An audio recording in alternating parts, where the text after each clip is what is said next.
Good evening, everyone, and welcome to the April 30th, 2014 meeting of the North Idaho College Board of Trustees. As we normally start our meetings, would you please join the board in the Pledge of Allegiance?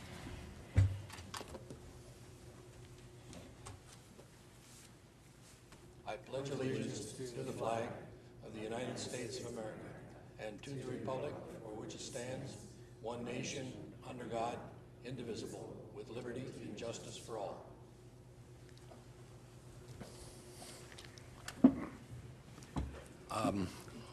There's a verification of the quorum. We don't have any guests signed up to be introduced. We do not have Trustee Nielsen with us here tonight. He's unfortunately been called away on serious vacation business. How about San Lucas, as I recall? At this time, I guess I'd like to review the minutes. Are there any objections, additions, or deletions from the minutes? Hearing none, they'll be accepted as presented. No one has signed up for public comment. And before we get into the celebrating success, I would like to do what we have done on hopefully most of the occasions where we started these meetings, is just to review the North Idaho College mission statement. I think it's important that we always, we remind ourselves as much as possible what we here at North Idaho College set as our goals. And North Idaho College meets the diverse educational needs of students, employers, and the Northern Idaho communities it serves through a commitment to student success, educational excellence, community engagement, and lifelong learning. And with that, I'd like to invite Ed Katz to give us our Celebrating Success topic on philosophy.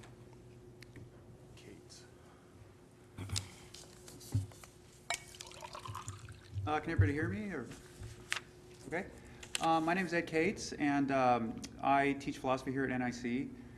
And I just wanted to, first of all, thank Trustee Banducci for helping to get us on the schedule and really being a part of the success of the philosophy program and promoting our division. Secondly, NIC for providing the expenses for the van, the conference expenses and things like that. It was really a wonderful experience. And also John Jensen, who's not here, who was one of the faculty members who accompanied us down to Oregon. What we did was we went to a undergraduate philosophy conference, which is the biggest actually in the United States. It's the Northwest Undergraduate Philosophy Conference in Forest Grove, Oregon, and it draws students from Cambridge University, Oxford in England, Canadian provinces, and all over the country. There were 50 universities represented, and there were over 100 students that presented papers. 3 of our students submitted papers last fall, and actually several students submitted papers. 3 of them got accepted, and we were ecstatic because I don't think that's ever happened here at NIC, at least as far as I've checked with the Social Sciences Division. We've never had undergraduate students in our lower division go to a big conference like this and present their academic research and their papers. So what we did was we spent both fall and in January practicing, refining papers, practicing public speaking techniques, overcoming some nervousness about being in a conference with students from Oxford and Cambridge. And these were mostly juniors and seniors. But we went down there in a van, a 12-person van, and had a great time. We brought other philosophy students down there from our division to see the whole situation, what it was like, what it's like to present a paper at a conference. It's a very competitive experience. You're on the spot because you have to present your research, and then you're in front of a crowd of people who will be asking you very detailed questions, very intense questions about your paper. And so the students had to be on their toes. They had to be a professional. They had to present their arguments in a very concise way. And I can tell you, I couldn't be more proud of these 3 students. We were the only community college represented out of 50 universities across the country and in England. And that includes, schools like University of Chicago and Stanford and these places. And they were presenting on some pretty serious and intense topics, and really comported themselves well at the conference. We got great reviews. Several people told us that NIC was now on the map in the realm of philosophy. And the last thing I wanted to say was you know, this is a big opportunity for our students to open doors for them later on in their transferring. If they can put this on a resume saying that, you know, they went to a conference, they presented a paper, and you know, it can open some big doors for them later on when they transfer, go to grad school. So I would really like to keep promoting this kind of stuff at the school, because it really, to me, represents what an academic institution is all about, is for students to, you know, mingle with others in their field, to meet people, to, you know, to go out and have fun and actually do some pretty serious stuff at the same time. So anyway, what I wanted to do tonight, besides that, was introduce the three members that presented, have them give a little talk about their experience, and then actually one of the other members who was not a presenter, just to give her her perspective on what it was like to go down at a big conference like this, and as a student who hasn't presented but who's planning to next year. So again, this is the biggest conference in the country. It just happens to be in Forest Grove, Oregon, but it draws the most students from across the country and Great Britain. So anyway, I just wanted to say how proud I was of these students. It was a great success. And for our little community college here, it was really a wonderful experience. So anyway, the first person I'd like to come up is Dave McCarricker, and then I'll ask Matt Barzik, and then Mason Brown. So you'll hear from all of them, and then afterwards, Kara Burnham. Okay? Yeah. Chair, will the students be telling us their topic and what? Sure, they can do that, and they'd be happy to answer any questions. Great. Okay, Dave? And Dave, before you get started, I didn't catch your last name. I'm sorry. It's McCarricker. Spell it. McCarricker. McCarracher. All right, great. Thank I you. wonder you didn't catch it. That's why I didn't 12 catch it. years old before I could spell that. I swear to God. Well, first of all, I'd like to say that I had all sorts of things to say, and Dr. Cates just said them. So I guess what I'll say now is I personally wanted to thank the philosophy department, NIC, and definitely the philosophy club, especially ASNIC in general, because they were able to make this trip possible. I've been the president of the North Idaho College Philosophy Club for over a year now. We've been really successful, and it's been an amazing experience. I'm about to transfer out of here at the end of this semester, where I'll be around this summer, you might see me, but after that I'm transferring, and it's been an amazing experience. All the people that I've met through our club, and really, like, out of all the groups that I've been invested with, well, this and ASNIC student events, you meet so many people who are so motivated for learning itself, for itself. So I guess what I wanted to say was that I think that this was the most amazing experience that most of the people who did go on this have experienced while they've been here at North Idaho College. It definitely was for me. I mean, I'm a little biased because I did present, but and which I gave a little talk about human rights, and we also had someone present about, Mason's presented about politics, and then Matt presented about kind of Eastern religion and you know, some crossovers with that, with the West. Besides networking with all these people that I did network with, I met a lot of really awesome people from top tier universities all over the world. Besides that, I mean, we hung out in hot tubs afterwards, kind of a thing. You know, like we really got to know each other. Like, it was a really cool experience like that. Besides like the people that I got to meet, and it's really cool because like when you're at one of these things, it's not like you meet someone who's like, oh hey, what do you do? It's like everyone there is really stoked about what they're presenting, because they probably just put a year of their life into it, like a ton of work. And so the people that I got to meet were also just extremely motivated and inspired about the things that they were doing as well. And so it was like, oh, hey, what's up? What's your name? Where are you from? And what are you presenting? And then people would just like unleash about all the stuff that they've been researching over the last year, which was a really awesome experience. On top of the networking, there was also the resume building, of course. This is going to hopefully make it easier to get a teaching position in the future. Obviously, teaching is not the easiest thing to get your foot in the door with, and this was definitely something that will make that better. Obviously, I got a little experience with public speaking. That was cool. So now I'm better than I would have been like a month ago. But I think the coolest thing, the most amazing thing about this was that, I mean, up until now, I've never written a paper for anybody besides a teacher. For instance, I'll just say English 102. You know your teacher to some degree, and you kind of know what they want. And you kind of know that you're going to have to talk in front of your class about what you're going to be presenting.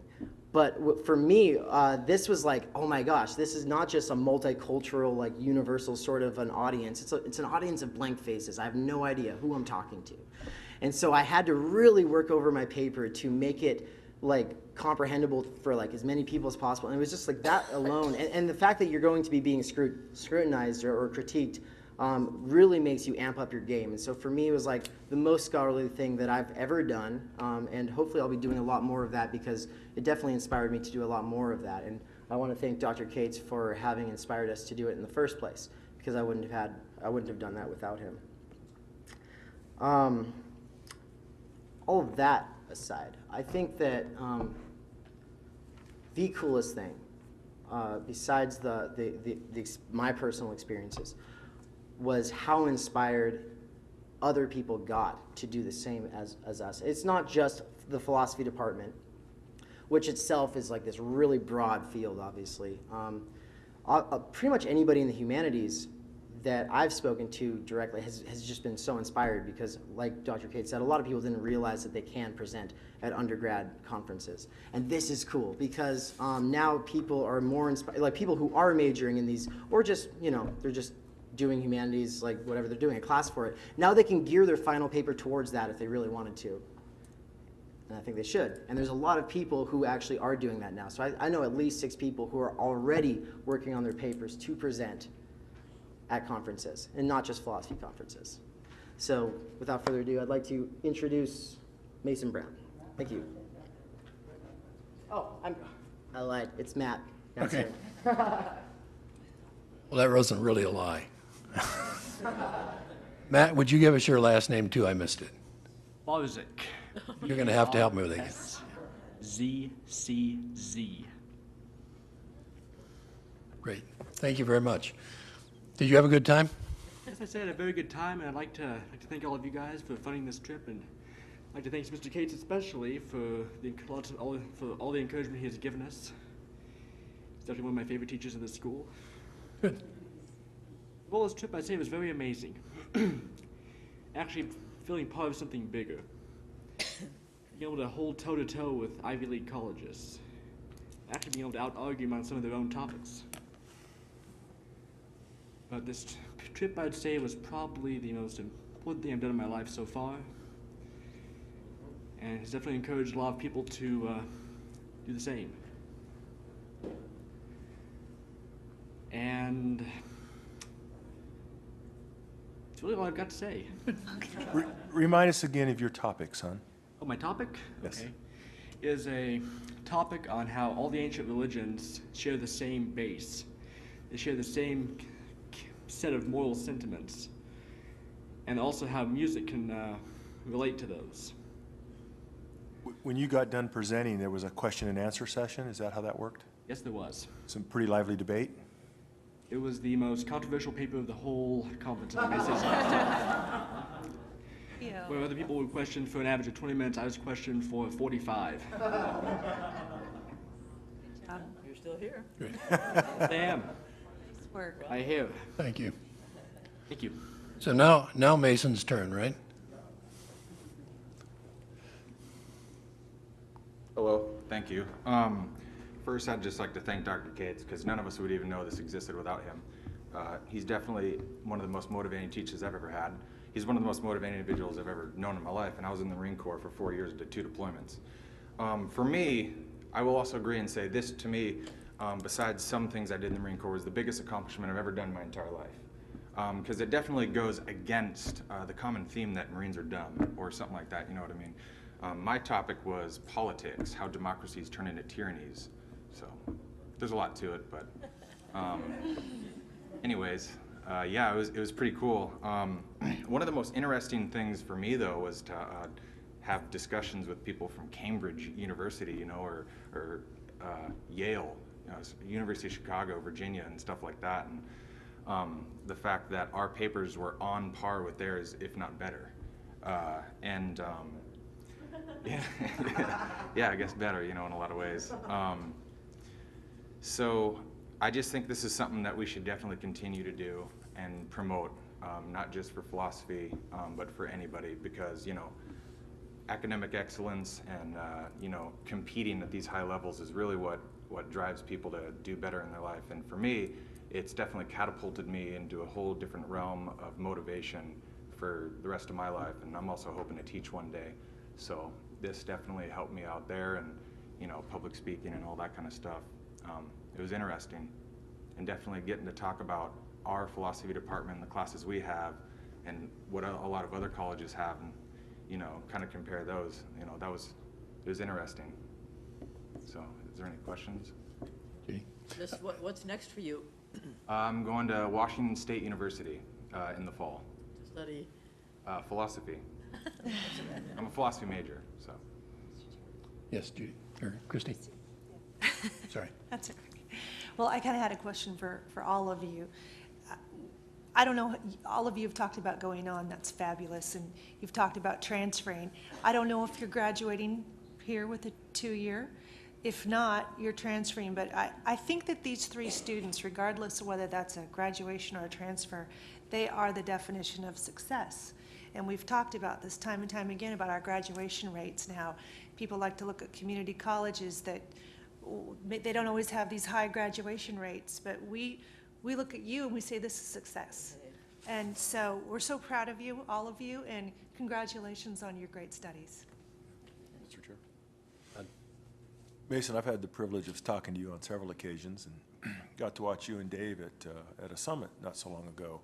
It's interesting you talked about academic excellence and then mentioned talking to other students from other colleges and comparing classes and stuff like that and trying to excel.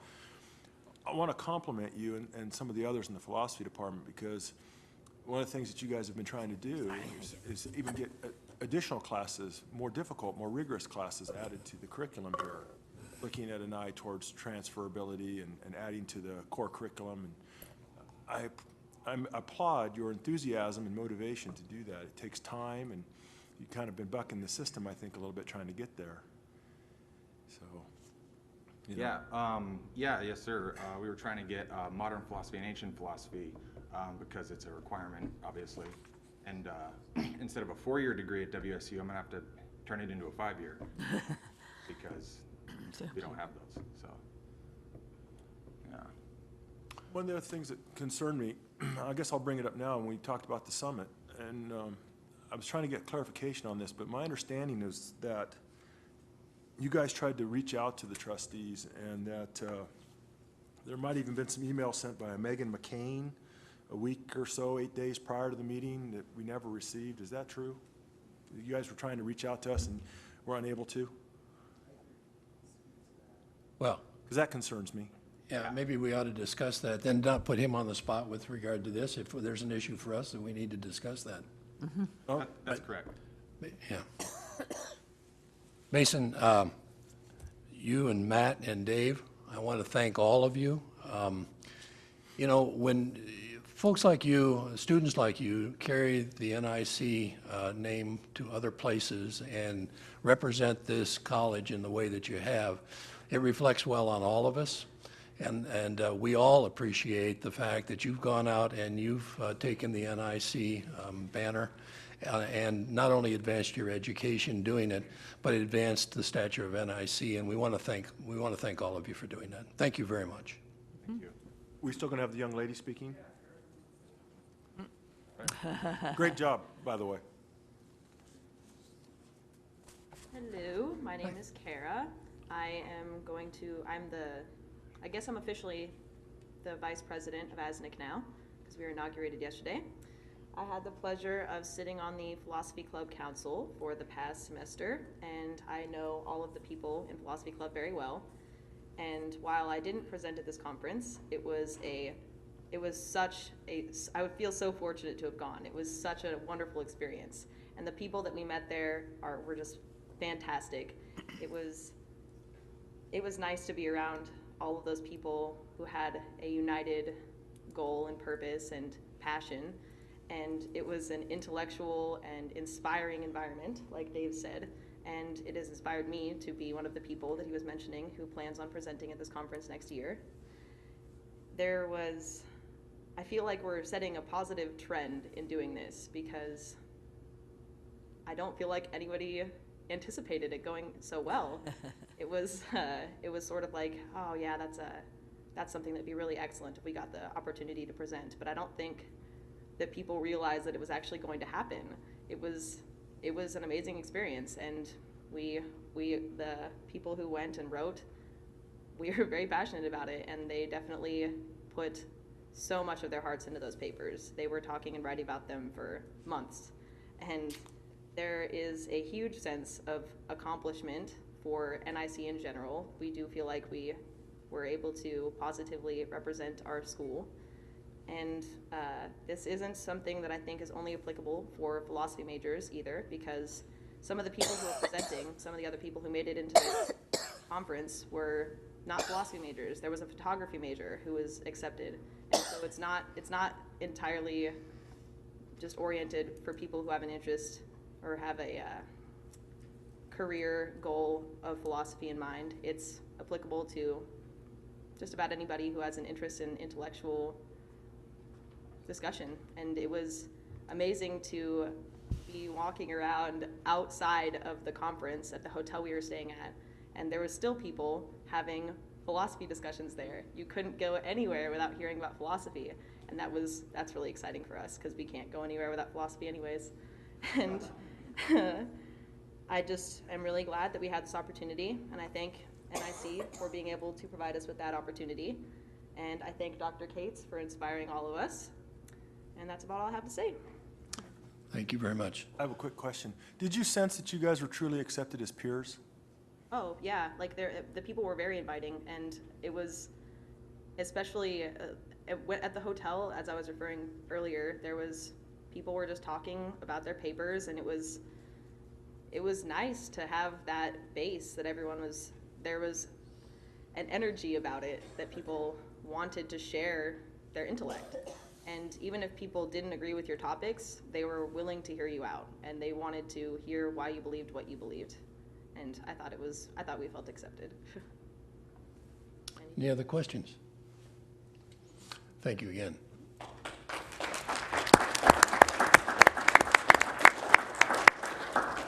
Dr. Cates, thank you very much for bringing your group forward and for helping them with this project, and obviously being an inspiration for them. Thank you.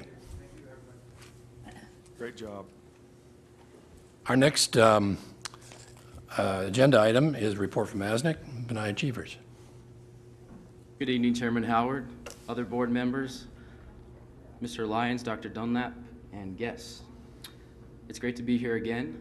It's great to hear about the Philosophy Club's achievements, and I'm just privileged to be a part of ASNIC, who helps facilitate the club's process. As Kara Burnham mentioned, she is the ASNIC Vice President-elect, and that's my first topic to report on to you. Yesterday, we had our induction ceremony at noon down in the dining hall, and we officially inducted the ASNIC President, which is the current ASNIC Senator Richard Fortman. He will be continuing as the ASNIC President, and then Kara will be the Vice President. And then we have 6 senators who accepted their election results, and the new board will have to appoint 2 senators to fulfill all 8 Senate positions. Next month, on the May 28th board meeting, President Richard Fortman will introduce all the new board members, so you can look forward to that. Were there any other than the one that are repeating again, or are they all brand new? All are brand new except for continuing Senator Anna Lucky, who was appointed in January. So we'll have a brand new board. It'll be awesome to have so many students get this leadership experience in. That's a great question. Thank you, Todd. My next One more, if I may. Is it normal for the appointment of those 2? Are there 2 that are selected that way? Is that, or? Is it normal for that to happen? Yeah, is that how you guys do that, that the board? There's usually at least quite a few who continue. This year, a lot of us are graduating, so that's why there's so much turnover this year. Last year, we had almost the entire same board continues. It does vary, but it is usual for at least 1 to 2, if not more, to continue. So one exciting thing is that in an effort to connect better with our Outreach Center students, we've decided to facilitate their involvement by creating an Outreach Center club for the Sandpoint and Bonners Ferry Outreach Center. Earlier this month, Senator Jordan Doler, along with Alex Radal-Cubulus and James Durham, met up with some students in Sandpoint and traveled to the Bonners Ferry Center, where they discussed how this could take place. And we decided that forming a club would be the best means to facilitate that student involvement. So I'm really looking forward to the connection that has been made there and will continue to be made. And then if any students from our Silver Valley Center are interested, we have our eyes out and our ears open for them if they want to be a part of this as well.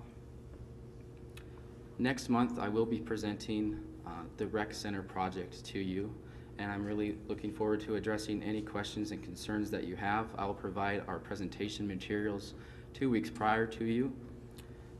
I'm working hard with my team to get our presentation finalized. We have great results from our current survey that was conducted last month, and I'm just excited to present.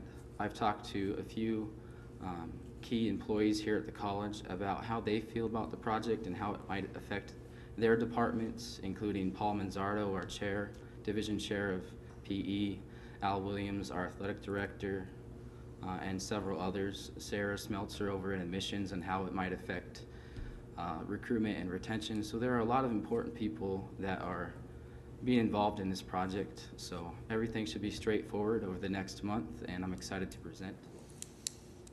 April 15th was a day that Senator Anna Lucky, who's continuing as a senator, and myself went down to Moscow, and we met up with students on the Idaho Student Association, which was a project of mine at the beginning of this year, and it's awesome to see that it's come to fruition. We have actually formed an Idaho Student Association, and it's in its grassroots right now, but we are forming membership, and we are becoming an official nonprofit group recognized by the state, and the Associated Students of the University of Idaho have offered to help us register for that. And it's really exciting to have not only the universities but also the community colleges together on this now.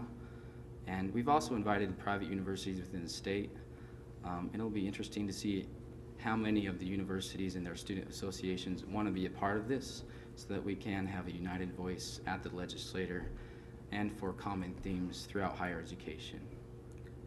Senator Anna Lucky will be continuing to represent ASNIC on the Idaho Student Association as one of the association's members. Tomorrow, we have our ASNIC Appreciation Banquet. It's going to be an awesome time where we celebrate everyone who's been involved in students' life here at NIC. And we are going to recognize the clubs, and we are going to give out awards for Outstanding Club of the Year and Rookie Club of the Year. As you saw, we have an awesome club in the Philosophy Club, and they've definitely been one of the most active clubs this year.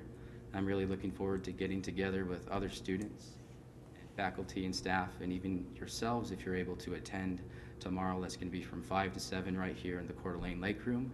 We have a 1950s theme, so James Dean, Elvis Presley, Marilyn Monroe, all those greats, we're going to be dressing up, and it's going to be a fun time. Mr. Chair, if I may real quick.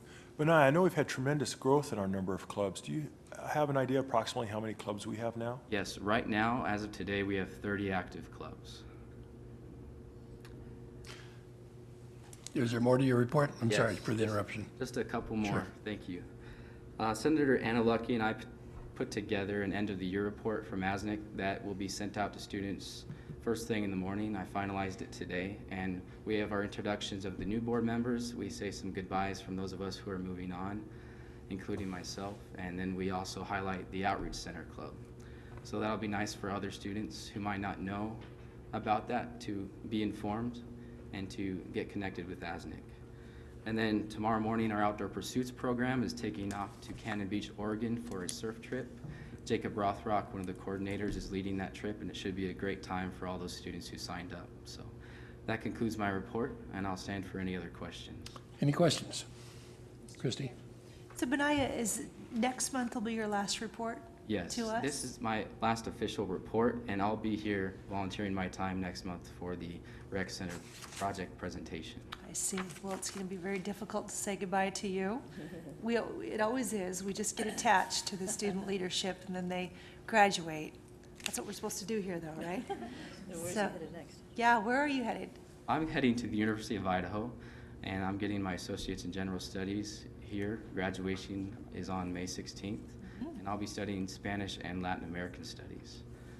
Fantastic. Well, it's been wonderful to work with you. I know we'll see you next month and say our formal goodbyes, and I plan to be here early tomorrow and then go to another event. But I understand there's root beer floats. Yes. So what time are you serving those? I think we will, I'm assuming we'll serve promptly at about a quarter after the event gets starting. So, Thanks, Benaya. thank you so much. It's definitely been an honor and a privilege to serve with you all and represent NIC. So, thank you so much. Thank you. Any other questions of Benaya? Thank you very much. Our next agenda item is Staff Assembly Report. Nancy Edwards.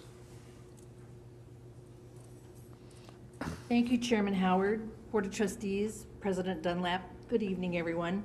April is always a busy month for faculty, staff, and students. Everybody's gearing up for the end of the semester and, of course, commencement. At our April Staff Assembly meeting, we asked Molly Chrysler and Judith George to be our featured speakers. As you may remember, they are the former IBEST girls, and we wanted them to come update us on their program. They made the announcement that they now have a new name, Village Project, and it is Continuous Enrollment Initiative. The name may change, but not their energy or enthusiasm for their program. In April, Staff Assembly Appreciation Nominations and Selection happens. We just today completed voting for our 4 Staff Appreciation Awards, and as you know, it's always exciting when the winners are announced at the commencement breakfast. In April, we also hold our elections. We will be electing a new vice chair, secretary, 4 college senators, and 2 college senate alternates. Carol Jones will be the new Staff Assembly chair and will be attending next month's Board of Trustees meeting and will announce the new officers. I want to take this opportunity to thank you for a memorable year, and that ends my final report. I will entertain questions from my report. Any questions for Nancy? Well, Mr. Chair, if we could just comment. Now, Nancy, you're not shedding any tears. I don't see any tears. No. It has been a pleasure Thank to you work so with much. you. Thank you. And so you won't be here at all next month. I hope not. But you'll still be at No NIC. offense, but- No, no. It's been great. Thank you so much. Any other before you sit down, Nancy, any other questions? On behalf of the board, again, as Christy just indicated, we want to thank you very much for not just your service and giving us these reports, but in helping us have some insight and some vision into what the staff and the inner workings of the college are like, and you've helped us with that over the last year, and we want to tell you how much we appreciate that. Thank you very much. Thank you. The next report is from the Faculty Assembly. Michelle Lippert. Good evening, Chairman Howard, trustees, President Dunlap, and guests.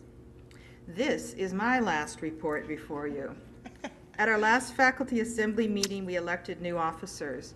Aaron Davis will serve as chair, Josh Meisner as vice chair, and Tracy Struple as secretary treasurer. Aaron will introduce herself and give a report to you at your May meeting. The rest of our meeting included reports from various groups. Jimmy O'Hara did a presentation on Concourse. That's the platform we use to generate our syllabi, and it always has issues. So Jimmy is working really hard to help with that. The Albertson Foundation reported on their wonderful success with at-risk students. What was interesting to me is following their report, a number of faculty members walked up to them and asked, how can we get involved? And the Diversity Committee presented on the Common Read. Next year, the Diversity Committee is asking faculty members to voluntarily have a book. It's called Nickeled and Dimed in America, and asked the faculty to integrate that into their classroom instruction. You're probably aware a number of universities have common reads.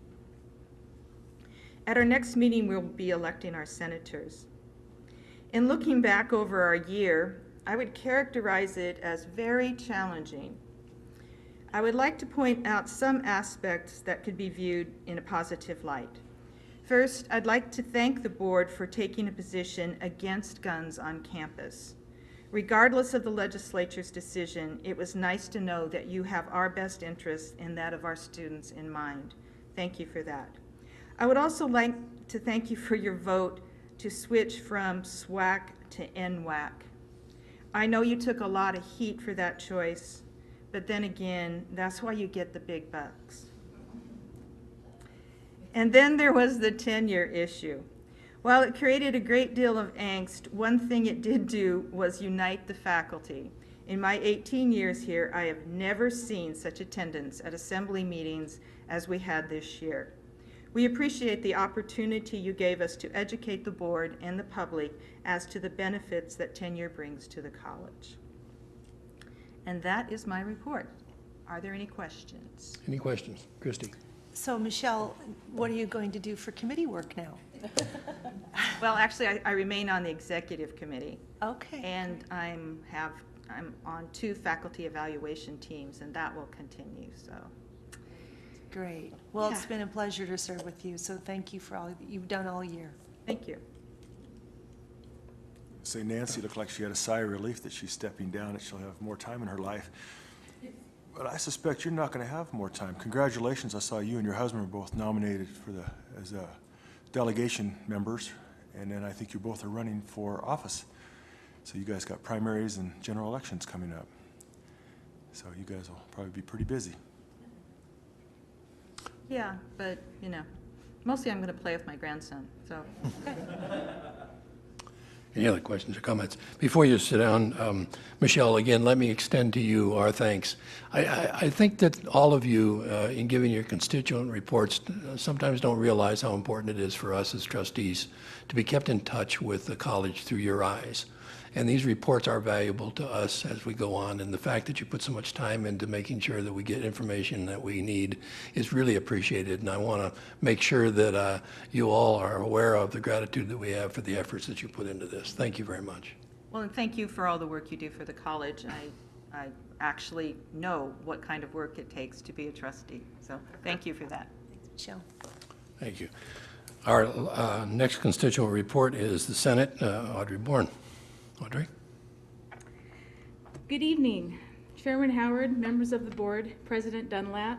Tonight I will share with you an update from our April Senate meeting. A second reading was approved for the following policies: retention of records, campaigning for public office, establishment of new positions, employment of relatives, probation, promotion, demotion, transfer of employees, yes, that's one policy, resignations, layoffs, and dismissals, and grading. A second reading was approved for the following procedures: creation of college policy and procedure, corrective action, grading, time, place, and manner of exercising free speech and expression at NIC.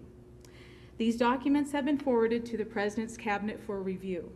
A second reading to revise the policy and procedure on program evaluation was tabled. A first reading was approved for the following proposals: Student Union Advisory Board Committee to be recognized as a standing committee, Sustainability Committee to be recognized as a standing committee. A first reading to revise the policy and procedure on filling of vacant positions with benefits was tabled. May 15th will be our last Senate meeting of the school year. We will conduct officer elections and wrap up our agenda. Please know that after this meeting, Shannon, the new chair, and myself will meet to document the current status of all the proposals so that Senate in August will have a clear understanding of what we did and where we left off in May. As I conclude my final report for Senate this year, I would like to commend the work of the student, staff, and faculty senators. Senate reviewed 30 policies, 17 procedures, and 4 committees. Yes, we were busy. But I am proud of our accomplishments, and I thank the constituent groups and President's Cabinet and you, the board, for your guidance throughout this shared governance process. I would also, in addition, thank you, the board, as I know that you have a life outside of this office, this room. And I can only imagine the responsibilities and the time and the commitment that it takes to be a board member. So thank you for your efforts to make NIC a better place. And with that being said, I bid you adieu, and I hope you have a wonderful summer. Are there any questions? Any questions for Audrey? Judy? Not really a question, just a comment that we are, in fact, happy to be trustees when we work with such good people. Ditto. All right, thank you. Audrey, again, let me, I've already thanked all of you several times for your service, and I want you to make sure that the comments that I made earlier really apply to all of you, and I hope you take those back to your constituents and your committees, because we really do appreciate the hard work that they put in, and it's not just teaching. There's a whole community here and a lot that goes on that people don't even recognize, and I want you to all know that we appreciate that. Thank you. Enjoy your summer. Ditto. Our next report is the President's report. Dr. Joe Dunlap.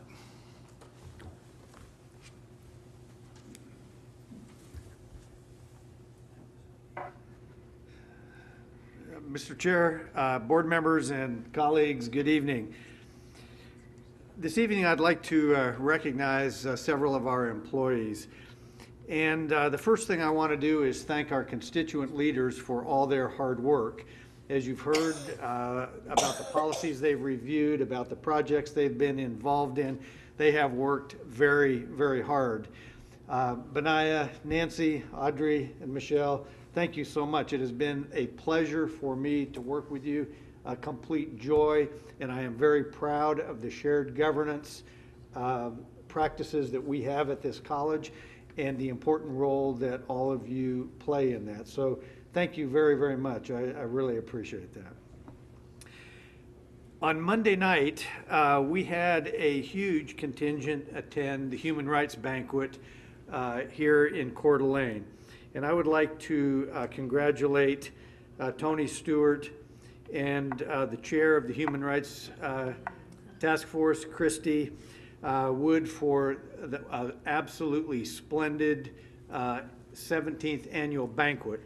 And over 470 people attended, and there were over 50 NIC students as well as faculty and administrators that attended. And it was an absolutely splendid event with a wonderful guest speaker.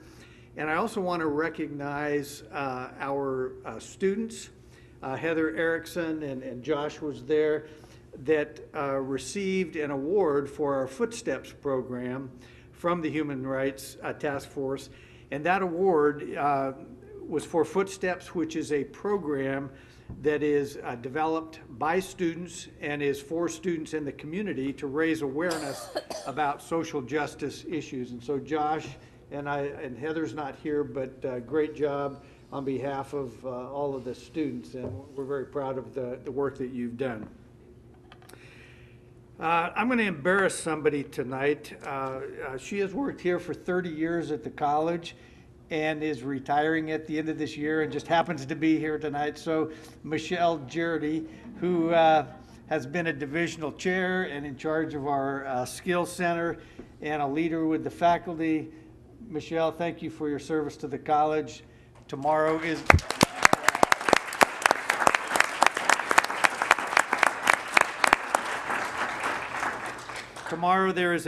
afternoon there's a reception for Michelle, and so you all are certainly invited to attend if you are available.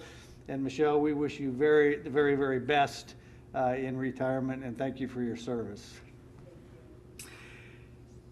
We have graduation coming up on May 16th, which is the happiest day in the school calendar.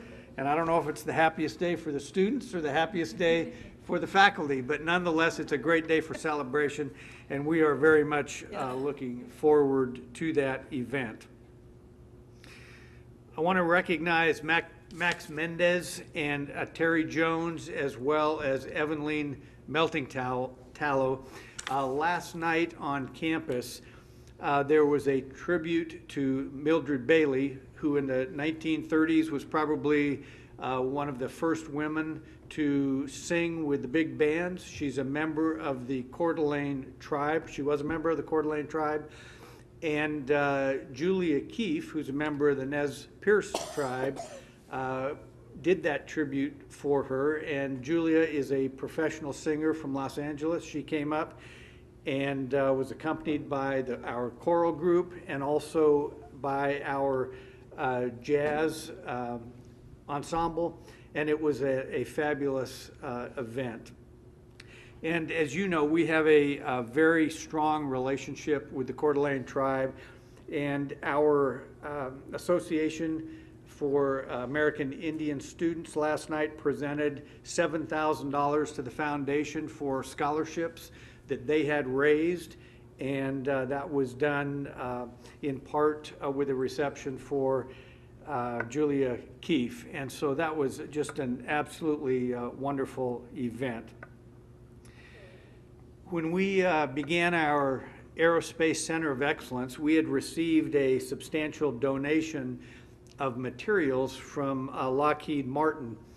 And yesterday we had 4 pallets with a value of about $75,000 worth of more composite material from Lockheed Martin for our composite program. And so we are very grateful to that corporation and their support of our program.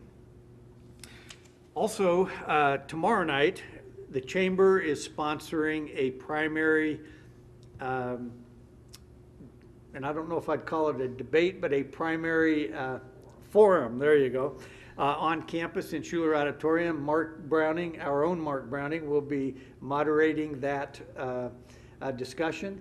And it's an interesting format. Rather than it be a debate or limiting the candidates to a certain amount of time, it's going to be more of sitting in your living room on a couch and having a conversation. And so, Mark, I think everyone's looking forward to that. And thank you for doing that on behalf of the Chamber. Mr. President, will that be filmed? So it's available to the public?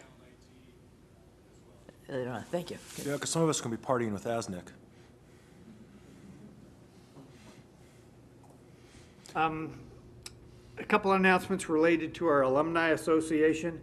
They are currently at about 3,000 members, and that is very remarkable for a community college. Many students lose touch with community colleges once they transfer and generally affiliate with their four-year institution when they receive their baccalaureate degree. So our foundation with Rael and Lindsay have done a fabulous job in terms of developing that organization.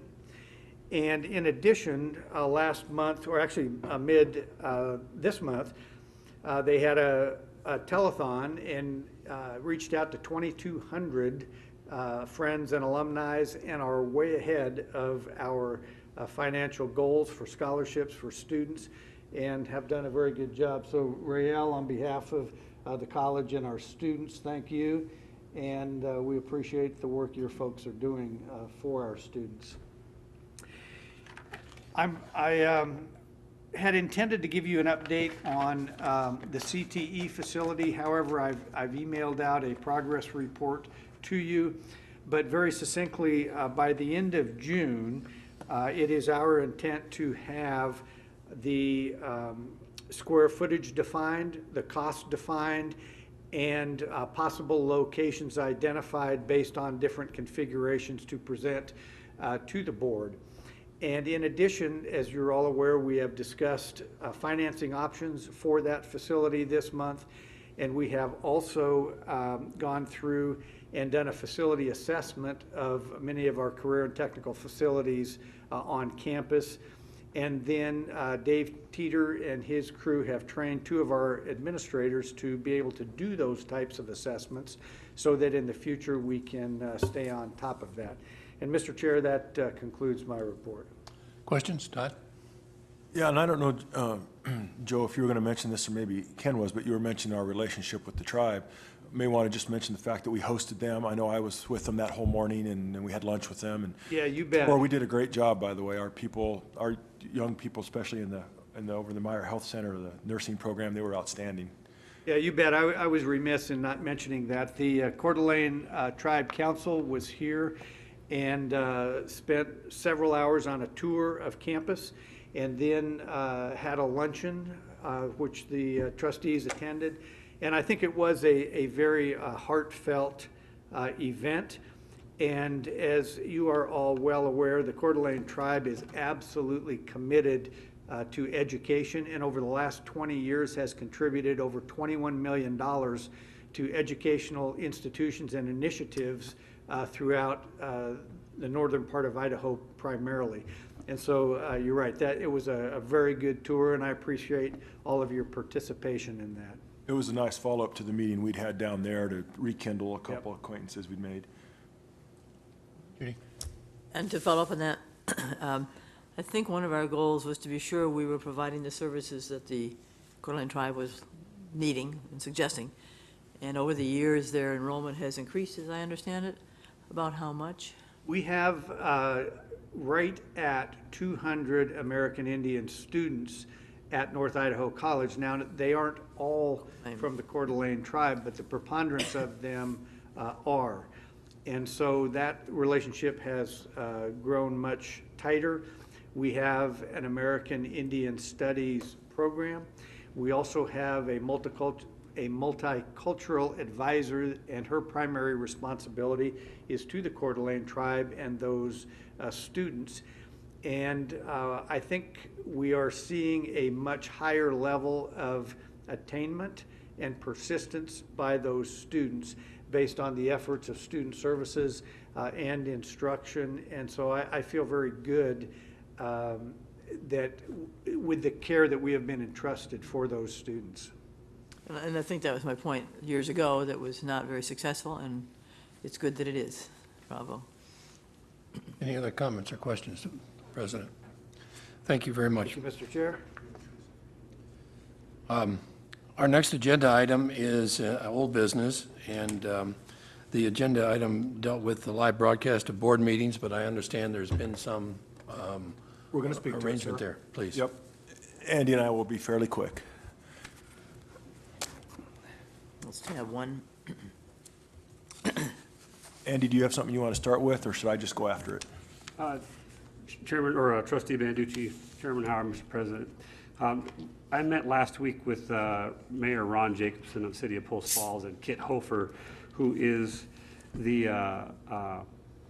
pardon me for being slightly distracted, I'm actually running the switcher board from my iPad, so I'm trying to multitask here as best I can. Technology. And I think I have it working out okay, so if we watch this later and I missed a camera angle, forgive me.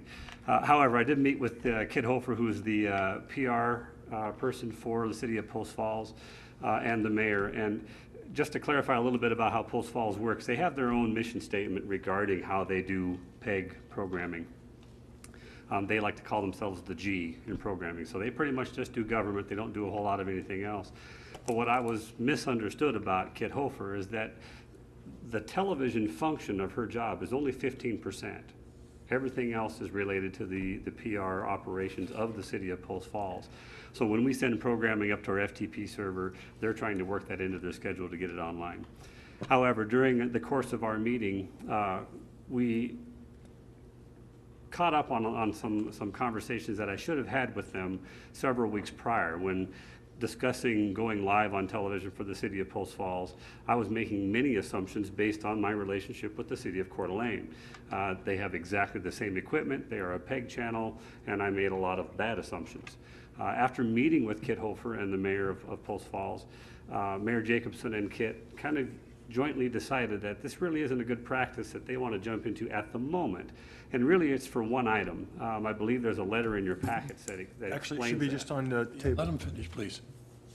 Go ahead. I'm just pointing out, Ken. Thank Yeah. you. Well, in that letter, We're basically, doing it this just, together. it just describes that at the moment with untested technology. Now, this is basically, Lightronics is the company that both cable heads use to make the television program work. The company themselves, the products and equipment that I presented to you a couple of months ago from that very company, they say it should work. And they say should because they haven't tested it. So we would be beta testing something, you know, that hasn't been proven yet. And that is really where the insecurity of Kit Hofer and Mayor Jacobson lie, is that because it's only 15% of their job, it's not manned full-time, to have something that is strictly, well, untested, and we would be, despite the fact providing the equipment for them, they're not confident in the fact that they could get that to work Thank to you. their satisfaction. Todd, did you have something you wanted to add to that? Are you done, Andy? Yes, I am, sir. The letter, Post Falls on the top of it, should be right down the table. And I talked to Kit today, actually, and I know Andy had been working with the folks here, and had been working with Jeff Crow, which is the contractor here in Coeur d'Alene, and then, as Andy mentioned, the vendor is Lightronics. It's their Nexus system out there, and there's a Nick Crandall that's out there in charge of that, and I know Andy's talked to him, and so has Kit. There's a couple other issues, and I know Andy's aware of them. One is also just the size. There's a bandwidth issue, which Kit has addressed also. Apparently, I think we're using 10 gigabytes, I think it is. That's correct. The average size of our Board of Trustees meetings runs about 10 gigabytes in size. And while you might not think that's very big, you can watch a full movie at home, 2.5 hours on a 4 gigabyte DVD. So that's a little bit of comparison for you. What a choice. So anyway, Andy's done a lot of research, yeah. Whew. Gotten more information, realized that the Post Falls and the Coeur d'Alene equipment are not the same. Post Falls actually has one generation newer. That's correct. So there's some incompatibilities there also. So what we can do with Coeur d'Alene, we can't do with Post Falls. And there's the issue of it's channel 16 or 19 or channel 16.1 or 16.2. So a little bit more to this equation than it was on the surface it appeared. So Andy and I have agreed to step back from this, circle around, and we'll continue to pursue it as time permits and as technology improves. There is some technology out there, but right now the cost just probably doesn't make sense to provide that service. I know Kit is very supportive. She wants to stay in the dialogue. I know Andy has started, opened up some more lines of communication, and we'll continue to talk to those folks, and maybe someday we'll get there. So that sound like a fair assessment? That sums it up perfectly, Trustee Banducci. All right. Thank you for your effort on this, Andy. I do appreciate that. Thank you. Any questions? Any other questions? Just thanks, Todd, for continuing to champion this. I think what we're learning is there's more to be done, but that doesn't mean we don't want to keep trying. I think in your report to us, you mentioned that about 15% of the population has access to, out of the 200,000 people. Did I get that number wrong? I think that's correct. The subscribership of Time Warner Cable, I believe, was about 120,000, if I remember. I don't have those documents in front of me because, again, I'm trying to multitask and remove some distractions. No, you're fine. One of the things I was told, Andy, and confirm this if you would for me, is that Kit felt that there was a duplication, that the same households that we were reaching on the Post Falls channel were probably the same households we were reaching on the Coeur d'Alene channel because of the franchise agreements with Time Warner with both the cities. So she wasn't sure if we were broadcasting on Post Falls, if we were reaching that many more homes or any more homes than we would be broadcasting over Coeur d'Alene. So maybe we only need to broadcast on one city to accomplish the same.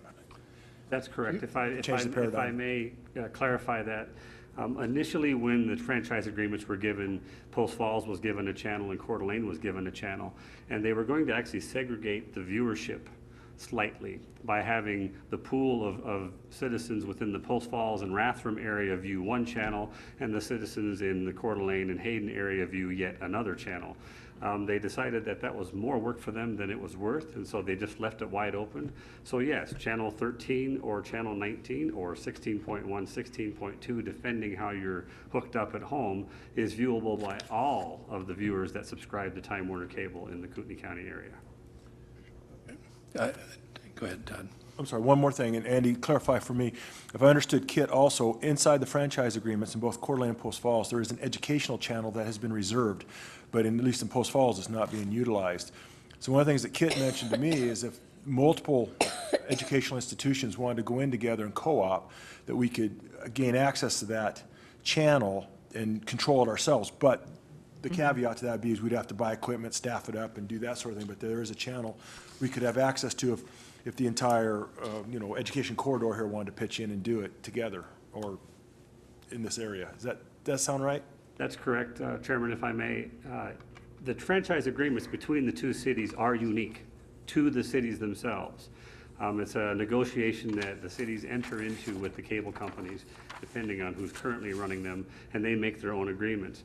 For many years, NIC also sat at that table, and we, for a while, had access to our own channel, and we're broadcasting our events live, but that was back in the 80s when we had a program.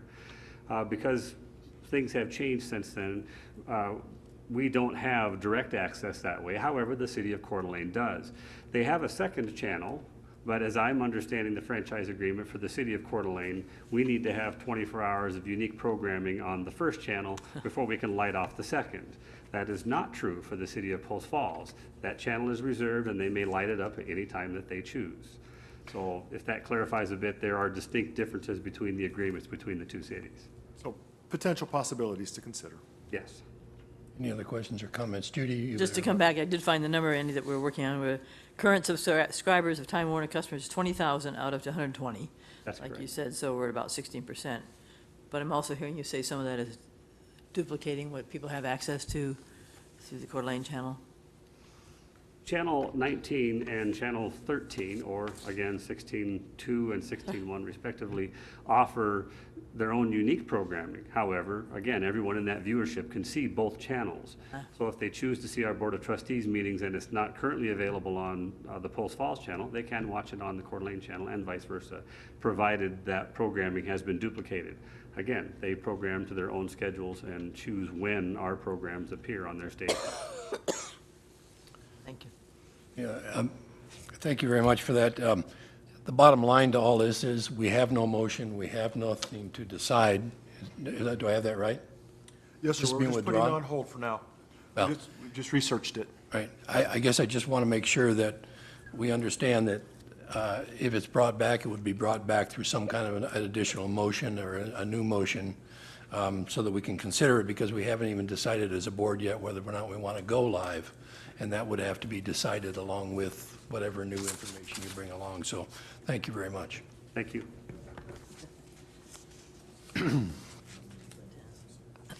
The next business item is new business, and we have a first reading of policy 7.05, textbook adoption.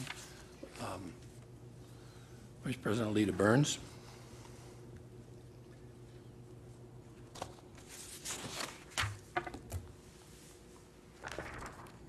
Howard, trustees, Mr. Lyons. I'm presenting tonight yet another policy that we have reviewed and revised, modified really very slightly. We just tried to make the policy much more succinct, and we added some language that required approval by the division chair, who consults with a bookstore manager when ordering the books. So that was the significant change to the policy. We also took the language that appeared to be more procedural out of the policy and added a procedure to accompany this policy. So the faculty assembly has reviewed the policy, the college senate has, President Cabinet have, and everyone has endorsed this policy, and we're asking you to review it and hopefully approve our changes. Mr. Chair. Lita, I'm glad you said there's procedure that may incorporate some of this. sometimes we like to see that with it helps us, even though we don't approve procedure, it helps us understand the big picture. So the first thing that caught my eye was the paragraph that frequent change of textbooks is inconvenient and costly to students, and certainly we hear that a lot. I'm sure faculty hears that a lot. I know it's got to be a huge concern for faculty too. So is that in the procedure? There is a statement in the procedures that says that the instructors are generally expected to adopt a textbook for no less than 2 years. So that is in the procedure. Any other questions? Judy? Thank you. Judy? This policy is talking about textbooks and required course materials. How much of that would be online materials? Or that varies, excuse me, Chairman Howard, just higher. That really varies a lot. I would tell you that probably at least 50% of our materials 50? are now online. They are. Many faculty offer to the students the opportunity to purchase either the hard copy book or the online version. There are a number of students who prefer to have both. And some students only want the online, some students only want the hard copy. So the publishing companies actually provide really a smorgasbord of ways to purchase these materials, and we try to offer what we think will serve the students the best. Any other questions? Lita, I have a question. The new language talks about the adoption of textbooks and required course materials must be approved by the division chair who consults with the bookstore manager for ordering. And the stricken language talks about approval of book orders must be obtained from the division chair who consults with the bookstore manager as to reasons for change. What was the reason for changing that language? Because there was only one basis for consultation in the old language. I think that they're just Chairman Howard, I think that there are sometimes some complications that we're not aware of that may make it more difficult to utilize one textbook over another textbook. So if everything else is equal between textbooks and it is the means or the cost or other things like that of acquiring a textbook, I think that that's where that consultation occurs. Okay. Thank you. Yes, Todd? Not to parse words here, but that was a good question, Mr. Chair, because on one it says consults with the bookstore manager for ordering. So it seems more directive in that nature about just getting it ordered.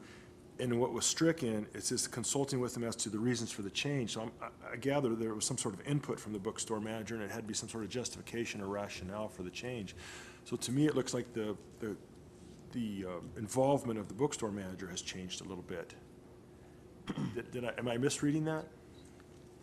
Chairman Howard and Trustee Banducci, I would tell you that I think the intended emphasis is that the faculty and the division chairs are the ones who should have the responsibility for selecting the bookstores.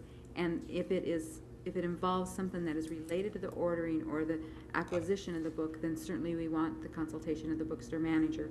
But otherwise, really the decision-making should be given to the faculty member and the division chair. So the answer is yes with justification. Yes, sir. Okay. Any other questions or comments? Thank you.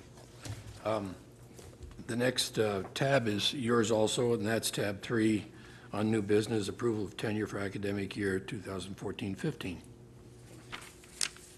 Chairman Howard and trustees, it is really quite an honor to be coming before you tonight to be able to present to you 3 faculty members who have been evaluated over the past 3.5 years and have gone through the process to be candidates for tenure.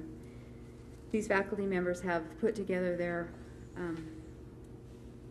notebooks that compile all of their evaluations, both from their division chairs, from their faculty evaluation team, and most importantly from their students, and have presented those notebooks, first of all, to the tenure committee for their approval.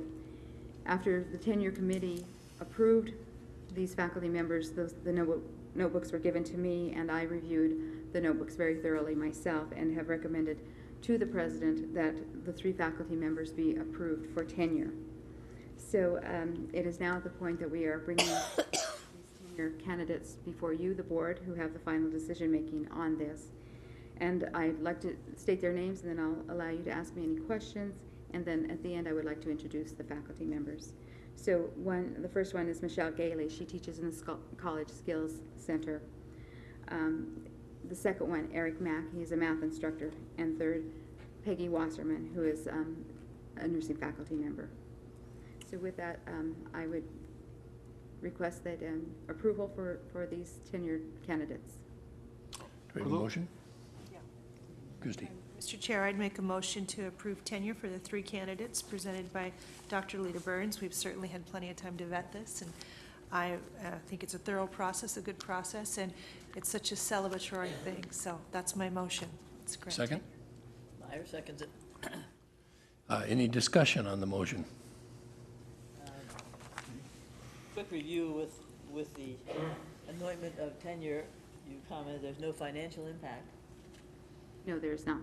They receive no additional salary because they have become tenured. They stay on their salary schedule as assigned. Which is frustrating, but the way it is. But it also hopefully adds to the shine of their halo as part of having tenure. Are they here to be recognized? Yes. Would you bring them up and Sure. introduce them to us, please? Please. Don't be bashful. You earned it.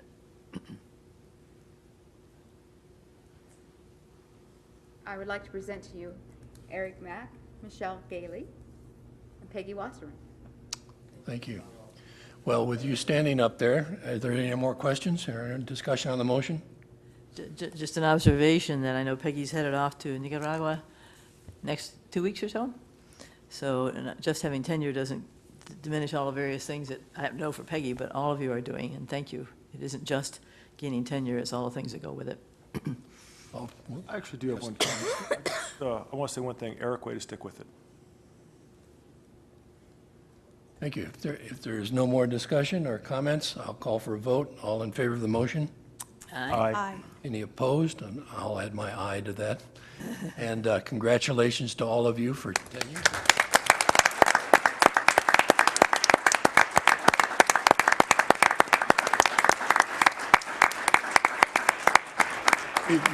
Before you sit down, hold on just a minute before you sit down. Yeah. On behalf of the board, I would like to thank you. I know that reaching tenure is an arduous process. It takes a lot of learning that goes along with teaching in order to get through the tenure process. And members of the board have an opportunity to review your files and the process before we get here tonight to vote on these issues. And we want to thank you for all the efforts that you put in and in representing NIC. Thank you.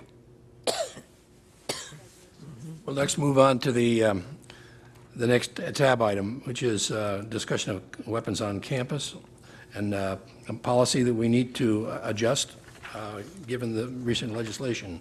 And Graydon Stanley and Alex Harris. Thank you, Mr. Chairman, members of the board, President Dunlap, and other guests. Thank you for the opportunity to come before you tonight and present some of the information that we've gathered over the last several months.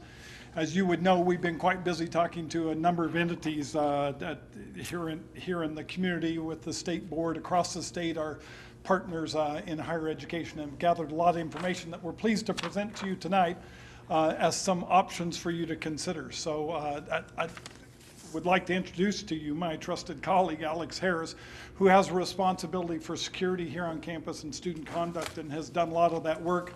I'd like to also recognize, of course, Pat Murray, who's in the audience as well, our Director of Security, who's done a lot of work with that as well, and many others on our campus and across the state who have assisted and communicated back and forth about the implications of the new legislation and our response to that here in the state and on our campus. So I appreciate the good work that Alex has done, and I'll stand right behind him and support him the rest of the way.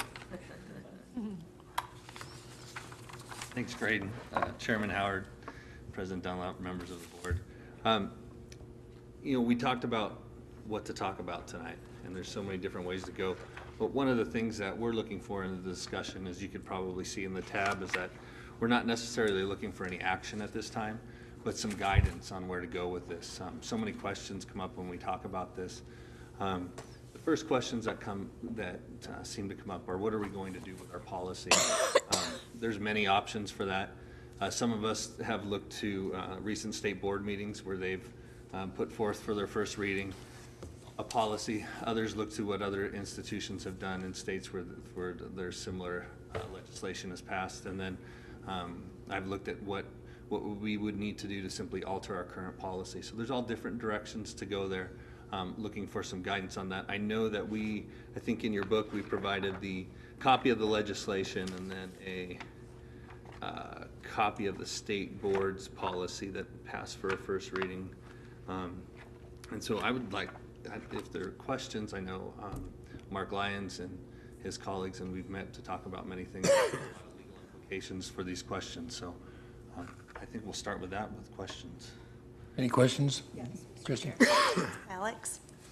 Well, my question is, it's titled Governing Policies and Procedures, but are you planning on procedures separate from this that maybe would get a little more into detail, such as comporting with state law, that handguns would not be allowed in the dormitories, in venues of over 1,000 people? Would those be in kind of procedures, since students might not go look up the law? So there's definitely options, and that's why we're here looking for guidance. One of the ways to do that would be have a very simple policy that would refer to procedures where you can actually quote what the state statute is. Some schools have gone that way. So that would be definitely, some of our policies that we've had for a long time about things are very clear in that, where the policy is pretty clear, and then the procedure serves as an explanation. So that's definitely an option. Todd? I guess the first thought that jumps to my mind is that we do take a reasoned, measured approach to this and not overreact.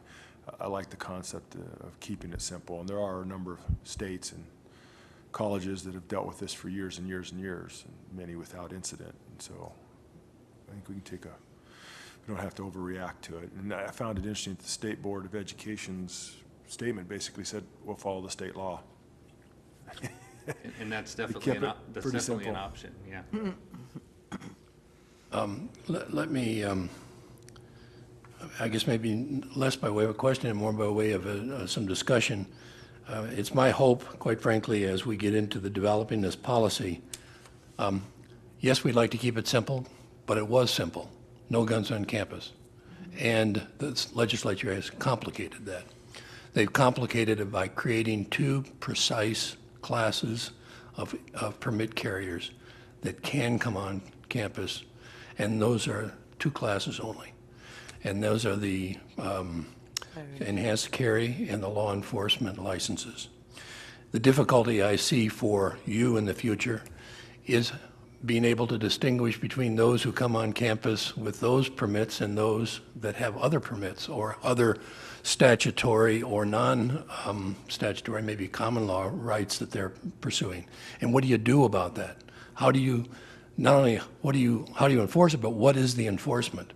When somebody comes on campus with a concealed weapon that's properly defined under the statute, but it becomes evident that it's a concealed weapon, that they either brandish it or they do something else to make it known. What is our policy going to be with regard to that, and how are you going to enforce it? And my hope would be that we establish a policy that says, if you're carrying under one of those two permits and you display the weapon in any way, in an appropriate way, then you're escorted off campus. We can't take the gun away. It's our Second Amendment right. It's been decided that by our legislature. But I would hope that within our policies, we have things that the enforcement agency, you, can look at and can also show to individuals to help guide the proper use of the weapons on campus, and also to restrict the improper use or on campus. So the use as well as the possession are things I think we need to have somewhat described in our policy. Granted, this is going to make it complicated. As I read the statute, not only are those two specific permits the only ones that are permitted, but there are some restrictions on how much information you can gather as to who's on campus with what kind of a permit. And so there is a myriad of issues, I think, out there that we need to try and navigate to live within the statute, but also to try and maintain as much integrity on campus as we can that limits the use of non-permitted weapons on campus. And so I'm afraid that the policy is not going to be simple, because as I read the state board's proposed policy, it just simply says follow the law, and how are people going to know what that is with regard to non-permitted uses or carries on campus? Public officials, elected public officials, can carry concealed weapons on campus. This statute does not allow elected public officials to carry on campus. There are other statutes that permit carrying concealed weapons, but those are the only two that permit it on campus. Open carry, all right, is not permitted, and we haven't permitted in the past. Those are distinctions that people need to be made aware of, and you have to have some way, some valid way of enforcing those, so that this is doesn't become some difficult thing for somebody down. We don't want to embarrass people, and we don't want to create problems. So we have to make some kind of a clear policy, I'm afraid, that allows not only the people on campus to know what the policy is, but to know what our enforcement abilities are. So I don't have a suggestion to you of what that language should be, but I think that there are suggested language in concealed weapons permit or lessons and stuff like that in terms of what is considered revealing the weapon, and I think we need to build that into our policy so that people know what we're talking about.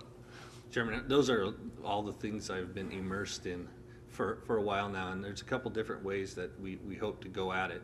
One would is to have a sufficient policy that's clear, and then to have a sufficient procedure that explains all those things. But I don't think that's good enough.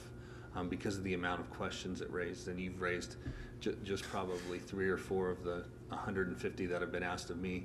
And so the other part that we plan on doing once we get submitted some questions to Mr. Lyons and his colleagues for clarification, as far as to do a PR campaign around it. Some of the institutions in Colorado have posted frequently asked questions related to concealed carry on campus for carriers.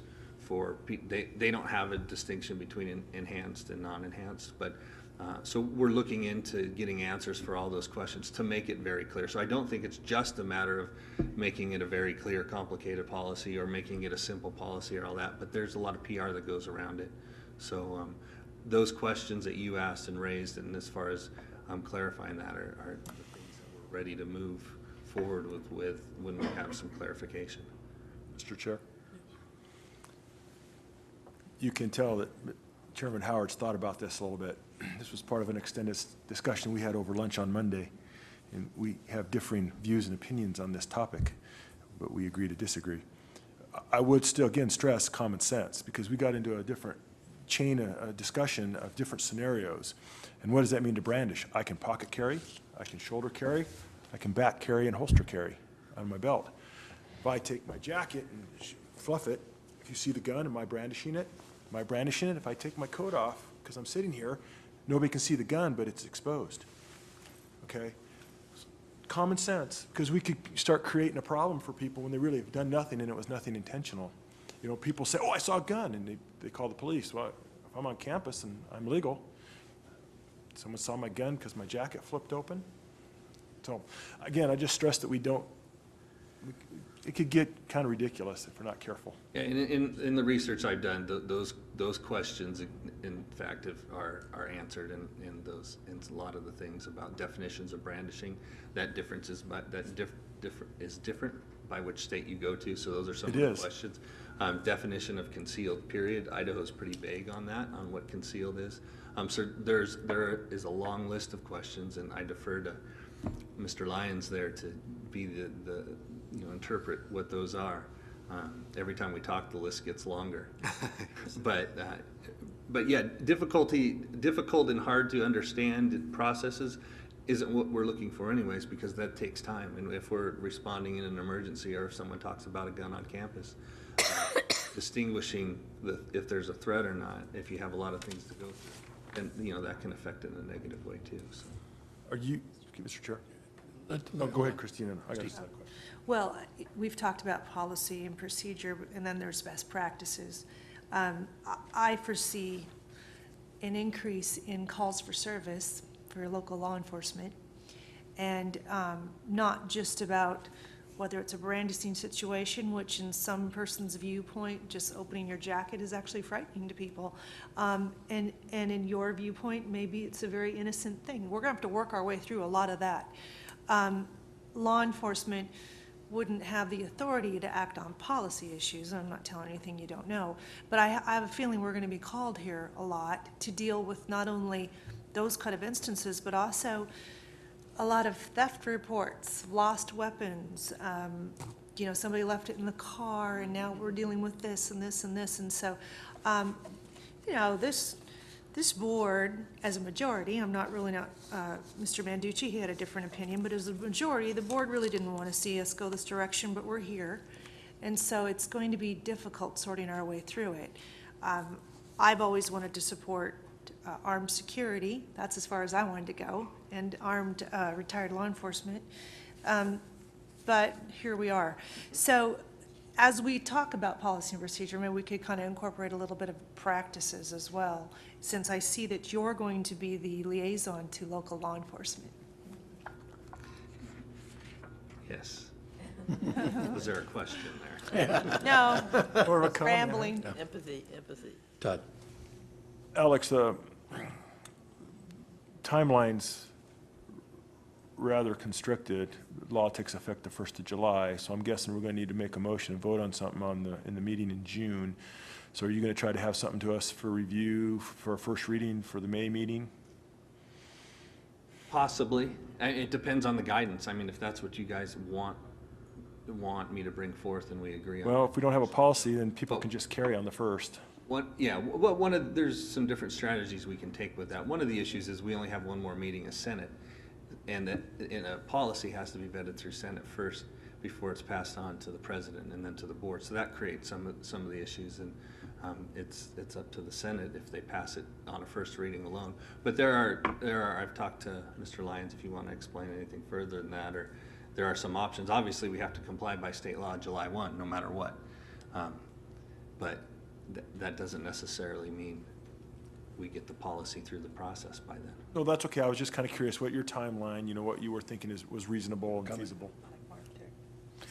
Yeah, let me suggest to you, and we are being driven by the effective date of the statute in terms of when our policy has to be in effect. And so I appreciate the fact that our established policies for approving these policies on campus is a time-consuming thing. But we're going to have to abbreviate that in some way. I mean, I want everybody to have a chance to take a look at it, but everybody's going to have an opportunity, probably should look at it in the sense that we don't have a lot of time. And so as quickly as you can come up with some kind of proposal and start vetting it through the various interested entities, probably the better off we are, because I would be really surprised if it didn't see a number of suggested changes, just simply because of the different perceptions. So the earlier we get something to review, the better off we are.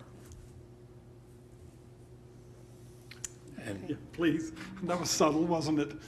Mr. Chairman, members of the board, President Dunlap, part of our purpose for coming in front of you tonight with this information, as we will be developing some policy and procedure recommendations, is to have a sense of where you are, and we would love to get some of that from you tonight.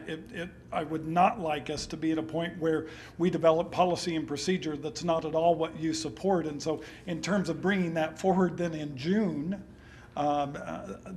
that we're running contrary to what your desires are. So as part of this discussion, while Alex is prepared to answer some questions, we would love to know, both in terms of policy and procedure, what some of your preferences are, so we can craft policy that we have a sense that the board's going to be supportive of, so we're not working the other way around. Right. This board acts on, as a board, by a vote of the board. And until we have something before us, it's difficult to say this is what we want to do or not want to do. Hopefully the discussion and the comments that you've heard tonight give you some guidance on what we would like to see in there. There may not be unanimity on what we want to see in there, but I don't know that we could go through and start lining out specific things. I mean, I can tell you what I'd like to see in there, and I think you probably got a pretty good idea of it. Anything except those two classifications are subject to removal from the campus if there's any display. I mean, I would like to see it that firmly entrenched that there's not going to be any decision about it. That may not be very practical, but that's where I'd like to see it, quite frankly, because I mean, I'm still in favor of no guns on campus. And if there's two classes that are allowed on campus, two classes of permits that are allowed on campus, I'd like to see it restricted to that. And if there's an abuse of that in any way, then it's removal from campus of the individual. But no, that may not be what the board decides to do. So I don't know how much more definition you want about what we would like to do. Maybe other board members can speak to that. Well, I would agree with you, there should be sanctions if people violate the policy. When you say removal from campus, do you have a time frame in mind? Do you have is it a discipline issue where you maybe could be expelled? What are your thoughts? Well, again, I would. Did you have something you wanted to answer that question?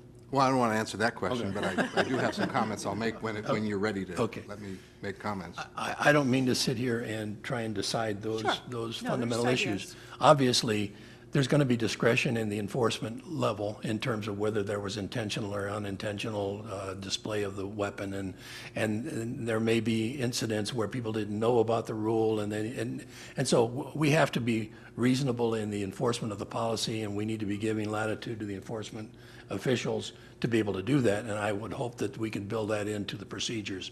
But the fundamental policy about these are the only permits we're going to allow on campus and we're not going to allow it to be displayed, are things that I think we can build into the policy. Good. Yeah, let me just comment that these issues are being debated all around the state at every institution, and more particular to my interest is they are under discussion by university and college council throughout the state, and we've been part of discussions with them. Those discussions are ongoing. There are some of these exact same questions are under discussion. And one of the things that we've talked about, both with the administration here and with university council and college council, is the benefit to having, where we can, a consistent policy, because, for example, this institution also has here present University of Idaho, Boise State, Idaho State, and it would be even more troublesome if they had a policy that was so different from ours that now we're trying to figure out whose policy do we enforce where. So that's one of the things that we're trying to work through to kind of figure out what makes sense for each institution and addressing some of these same questions that you've brought up as well. So we hope to have that. We're having another discussion here in a week or so, and we're hoping to have something lined out.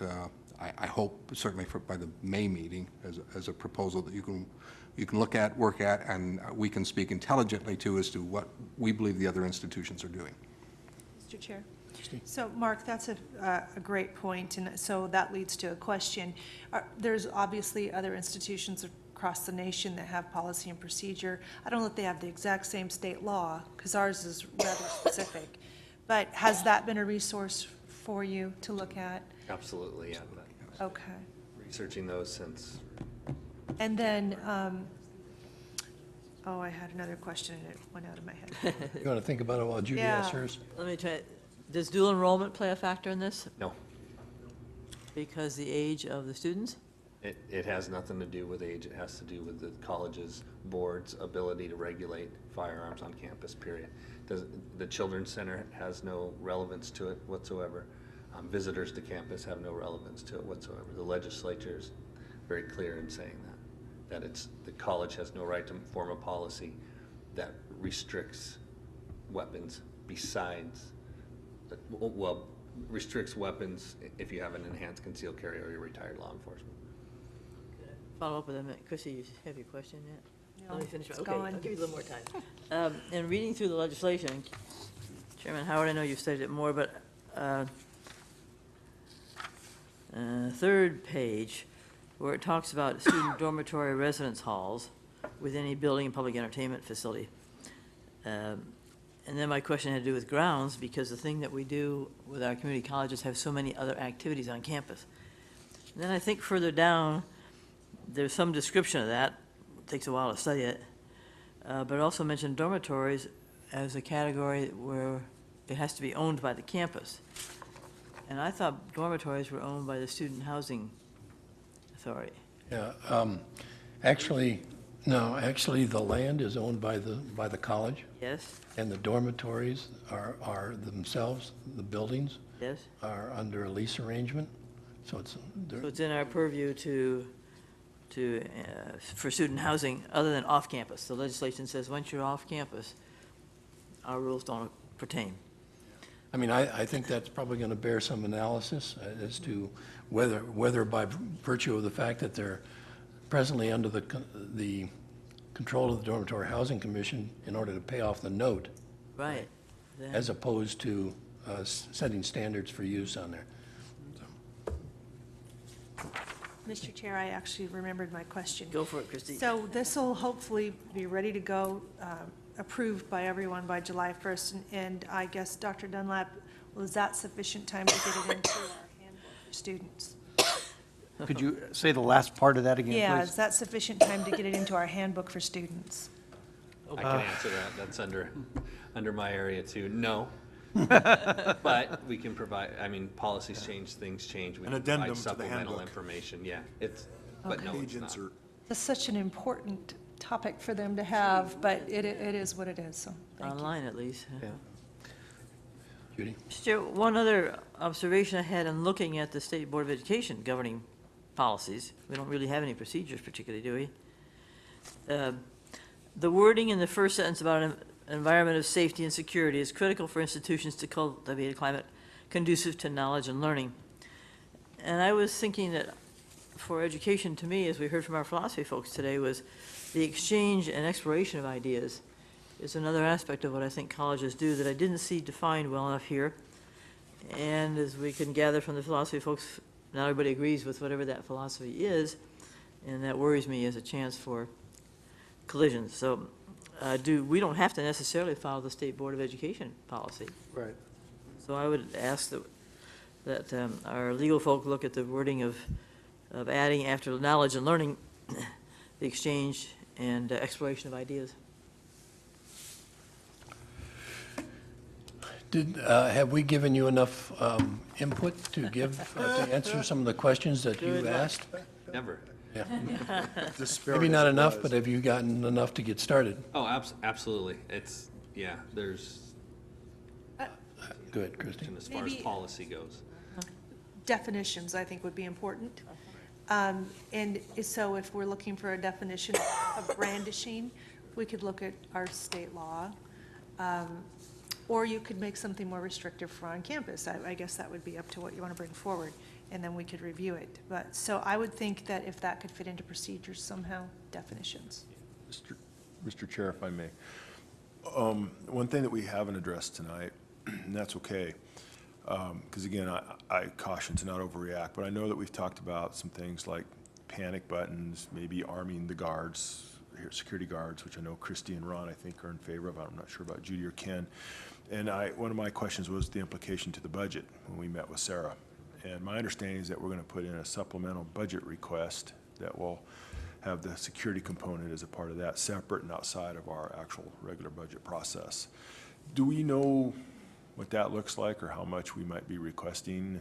I heard some numbers, but Actually, we do, Trustee Banducci. Am I leading you in here? No, we were fully prepared for that, so. Given the fluid nature of this and figuring out which way our policy goes, and along with that follows practice, and one of the questions that was brought up last time is arming security, and another question is school resource officer, and all those things. And way back months ago now, when we prepared budgets, this wasn't even, didn't know if this was going to even go into effect, so that wasn't put in the current budget.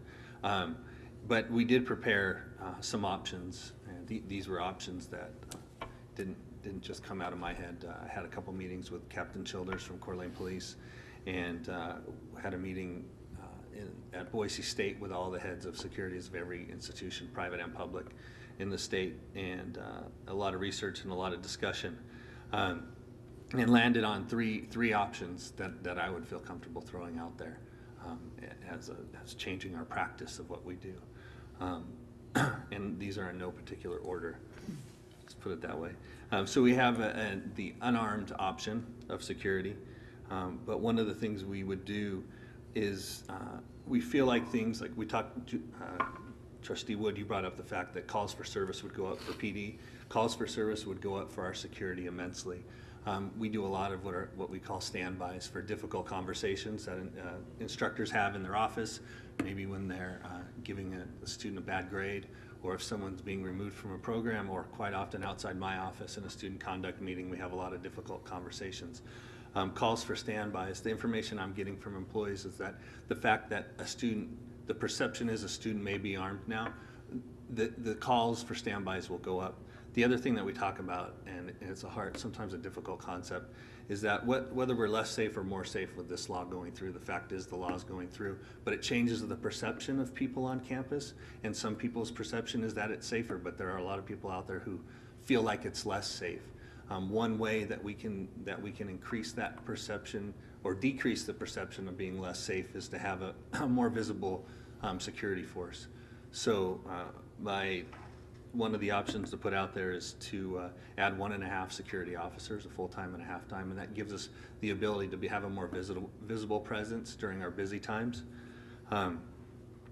Additional training in this option is just training for people and the knowledge that they should have about how to deal with somebody with a concealed weapons permit, what legally they can ask for, what they should look for, what we can do, things like that. And then the last thing, consulting with my security staff and with others, is that we would feel most comfortable that they would have ballistic vests in there. So that option costs us $63,000 in FY15, and after that, because there's not always ongoing costs, $56,500 after that. Another option would be the school resource officer option, which basically would provide us with a Coeur d'Alene police officer assigned to here, just like the school district, about 40 hours a week, given days away for training time or given major calls in the city.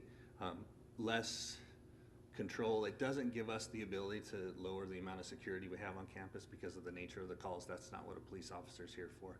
They're not here to unlock doors or walk people to their cars or do standbys and things like that. That option is quoted to me in the first year is $142,000, because whenever they hire a new officer, they have to purchase equipment and vehicles. After that, it's $105,000 a year. And we would be beholden to the raises that are negotiated for the police through the city on that. Those aren't that much. No, but you do lose some control there, obviously. Yeah, definitely. And it's a partnership that we would welcome. It's been talked about before this bill. We went down this road 3 years ago in talking about wanting this. It definitely has an effect differently. They're not here all the time. So that's one of the options. And the third option is the armed option, and that's having an armed security force. In that option, we would still hire the 1.5 more officers. And we would have an additional reason to do that, and that's because of the amount of training we would have to pay our officers to go to and be off campus. Well, we still have to have 24/7 coverage here, and so it creates an issue when you add in vacations and not having them go overtime. They're all hourly, they're not professional salary. But then we get into weapons training. What we'd want to do to protect ourselves from a liability standpoint is have a same level or higher level of training for weapons use of our officers as local law enforcement does. So that's part of the conversation I had with Captain Childers is what that level of training looks like. And that's to protect us from a liability standpoint. If we do all we can do liability-wise and training-wise for our officers and put them through the similar things that local law enforcement does, then that ensures a level of professionalism in what they do. That training can be done through our post academy. It's not the full post, but it's a weapons training, and that costs us about $5,500. We talk about range time. They need regular range time and qualifications. It would be the same amount of range time that Coeur d'Alene police officers need. We talk about background evaluation and testing. That's lie detector tests and psych evals. That's what Coeur d'Alene PD goes through. That's what we'd be comfortable with from an institutional liability standpoint. We would also include that additional training that I talked about in the unarmed option, because that's how to deal with different situations. Then we get into the nitty-gritty of purchasing handguns for the officers, ammunition, both for during work and for training, holsters, storage safe, clearing barrel, and then the ballistic vest. That cost in FY15 would be $86,080, and after that would be a cost of $65,680 every year. The one caveat I would say to that is that when we would have to rewrite the job descriptions of our security officers to include that they carry weapons, even though we provide the training, is that their wages may be increased. Question, Mr. Chair. When you look at that, is there an available pool of prior service and prior law enforcement that have the certifications and the trainings that we may not have to bear or shoulder that entire responsibility to train them up and pay that? Well, Trustee Banducci, regardless of the training that someone comes to us with, the standard is to provide training on a yearly basis to make sure that they're held to a real high standard. So it wouldn't benefit us. Where it would is initially what would happen is we would have to come out with a phased plan, because we have current campus security employees, and we have current campus security employees who do a great job and would go ahead and want to be certified in this. And I think we owe it to them to put them through these certifications and through these evaluations in order for them to do that. We also have some that may not want to be armed, and so we have to work that out. So we'd have to have a phased program to bring those people in. That being said, once we have a fully trained staff and fully certified staff, one of the requirements we would put into a job description once we opened it up is that they be a post-certified person. Well, from the explanation I was given is that there's a lot of people who pay their own, self-sponsor themselves through the post-academy who would then qualify for this. And it would say something similar to being a post-certified or a postgraduate and or have 5 years of certified law enforcement, where we would then be able to possibly attract some retired officers for that. Would we have trouble? I don't know. Hasn't been done in Idaho. The other states that currently have these laws and have armed security usually are somehow an employee of the state. They're more of they would be an ISP thing, so this is a little bit different. Joe? Mr. Chair, I spoke with the other community college presidents this morning, and we all three agreed that we would go forward with line item requests related to the new law and policy. And because the community colleges are different in nature depending on their demographics, there's a wide variety of costs. And so just by way of example, CWI, which has 11 leased buildings, will be requesting approximately $600,000. CSI, which is very similar to us, will be requesting a little over $100,000. And I would expect us to be requesting somewhere between $100,000 and $200,000 in additional funding. And that's one of about 3 line items that the 3 of us will be going forward with that are consistent with one another, so that we think that by speaking with one voice in terms of priorities, that will create a greater likelihood that the legislators will fund that. Christie? Yes, Mr. Chair. This is the first I've heard that there will be a supplementary budget request coming through. I wasn't aware of that. So I guess I'm trying to figure out what we're doing. Are we hoping to have something in place by fall, one of these options, or are we waiting to request funding from the legislator? Sounds like there's two things going on there. And then if we already have these figures in front of us, why isn't this being wrapped into our current budget process? That's. Mr. Chair, part of the answer to that is because this was an unfunded mandate from the legislature, and we think, we believe, as does the State Board of Education, that we need to go back and ask the legislature, because when this legislation was formed, it was indicated that there were no fiscal considerations or requirements for it, and clearly there are. Boise State, by way of example, will be requesting several $millions to augment what they want to do. And so it was not wrapped into our current budget because of the desire for all 9 higher educational institutions to go back and make that request. Let me just make 2 other quick comments in terms of costs. For the community colleges, which are insured by ICRIMP, which is a state-wide organization, there will be no increase in premiums for our liability insurance. Now, the four-year institutions that may be insured by other institutions, there will very likely be an increase in costs. In Utah, the schools experienced an increase in those costs.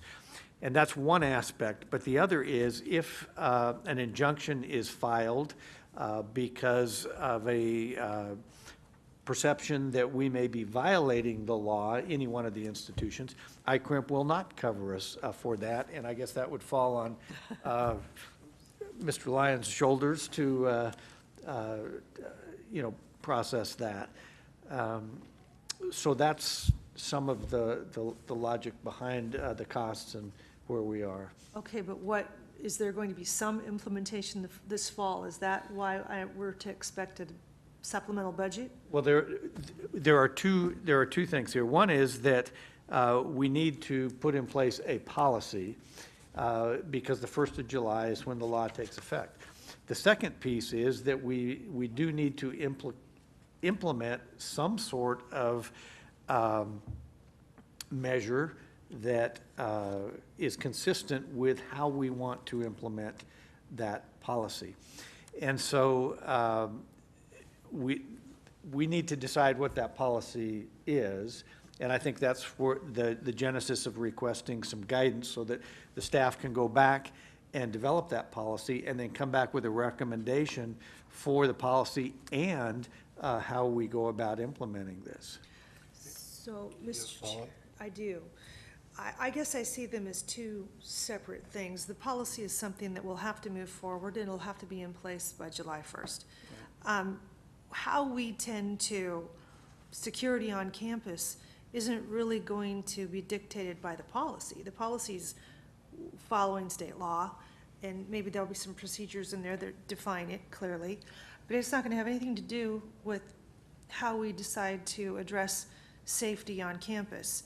So why are we not wrapping that into the budget right now if we know we're moving forward with one of these options? May I dovetail on that question? Because the concern I had the other day was thinking about this was if it's not part of our regular budget process, then we take the risk of we have the one voice, the 3 community colleges submit this supplemental request, and if the legislature says no or funds us at a minimum level, then we just have to go back and take it out of Hyde anyway. I mean, we're going to have to go find it. I mean, at least to meet some level of what we're going to do. So we put ourselves a little bit in jeopardy of having to go back and find some money after the budget's been set. You've touched on some of the things I was thinking about, because I don't know that we're going to have any more money from the legislature by July 1st when we're supposed to do something. That's some hand-wringing. The other thing was, have we touched on our satellite operations on our off-campus facilities and how we deal with those? We have. Oh, tell me about it, Alex. Mr. Lyons is currently vetting out that, or finding out that information. You know, we lease the building, so technically we're not in control of them, so there's some questions there. But yeah, those are questions. Another layer. Yeah. I would think also part of Christie's question about there being two separate questions here. One is the policy, and one is what are we doing to now provide another level of protection, or not necessarily enforcement, protection, but maybe enforcement also. And I suspect as a board, we could decide to do nothing, you know, or we could decide one of your three options. And until we get to a point of giving you some guidance on what we think you should do, it's probably difficult for you to say what you're going to do. Absolutely. So it moves us forward in terms of the quicker we have not only some policy to look at, but it will help us decide, I think, the level of enforcement that we think we ought to provide to you. I would think if we have a policy that does have more complications than we really want it to have, it's going to require more training. It's going to require maybe rethinking some of the things that you do. So I see them being wrapped in together, and I would hope that we get some draft policies as quickly as possible, and if they not just go through the regular routine, that they're simultaneously disseminated to all of the levels that have to be disseminated. I have to make decisions, including the board, because as we go through this, I'm sure we're going to have a lot more questions, and it's a good question, I think, that there's two different levels here. One is enforcement and what's the cost of it, and what's the policy going to be. But I don't know that we can decide one in the absence of the other. Mr. Chair? Yes. Well, I guess I would tend to disagree a little bit. These are both going to come together at the same time, July 1st, and we should have our budget generally in place by July 1st. So I'm not comfortable with maybe coming back in September and adjusting the budget when we should have this discussion now within the next couple of months. These options could be provided to us in writing with what the cost is, and we would have some real discussion on which way we wanted to go and put it into our current budget process. Well, it pains me to say this, but you and I don't disagree on that. Really? No, I think it should be all done as quickly as possible. But in the budget Yes, process? sure. Okay. Hooray! So how do we make that Comments? happen? Yeah. Any other questions or comments? No, I think Again, the the purpose. last comment was the fact that the board didn't meet in July is the next thing. If we don't decide this in We June, may have to have a special board meeting. Well, it needs to be in June anyway, since it's implemented the 1st of July. Yeah. right? I guess I want to make sure that your purpose for being here was to get some guidance from the board on the policy, maybe even the pathway to setting budgets and stuff like that. Do you have questions of us besides what you've heard here by way of discussion that will help give you the guidance you need? And again, you know, we can't make a decision at this point in time, but we do want to arm you with as much information as possible to guide you. Do you have that? I think what I'm hearing is, and just through the discussion between Chairman Howard and Trustee Wood, is that while the policy and the practice, if you will, what we're going to do as a result of this are kind of intertwined, that what I think would be very simple to do, and that is to give you options in the budget process to approve which direction you would like to go. So to throw these three options out there, and then those are decisions that you as a board setting the budget can make and know the implications of that, because the dollar amounts are right there. So I guess the only other direction I would need is that if those three options that I presented are not the only options, if you guys feel that we should do absolutely nothing at all, then I need to know that. That's not what I'm hearing tonight. So the other thing I would add to that, just to clarify, is that my understanding of the supplemental request to the state, there are more than just those three options, which I've said, and this is in reaction to 1254 passing, but before 1254 was even heard of, we've had a need on our campus to improve campus safety and emergency planning, and there are a lot more things to do. We're rolling out a few things at the end of the semester. There are a lot more. We've had conversations about the need for surveillance cameras, especially outside on campus. We've had situations where those could be used. We've talked about, like Trustee Banducci said, panic buttons, different stuff like that take quite a bit of money. So the three options here are addressing this one issue, but the issue is larger. So I think I have the direction, unless there's another direction you'd like me to explore on this. Mr. Chair, in relation to Trustee Wood's question, we will go back and after the first reading of the budget tonight, and that's the whole purpose of a first reading of the budget, is to then go back and modify based on input. And so we will take the different options and we will include them and bring those back at the next reading of the budget with the to the workshop, with the understanding that should the state fund up those options, that then it will be taken out of the budget. And also,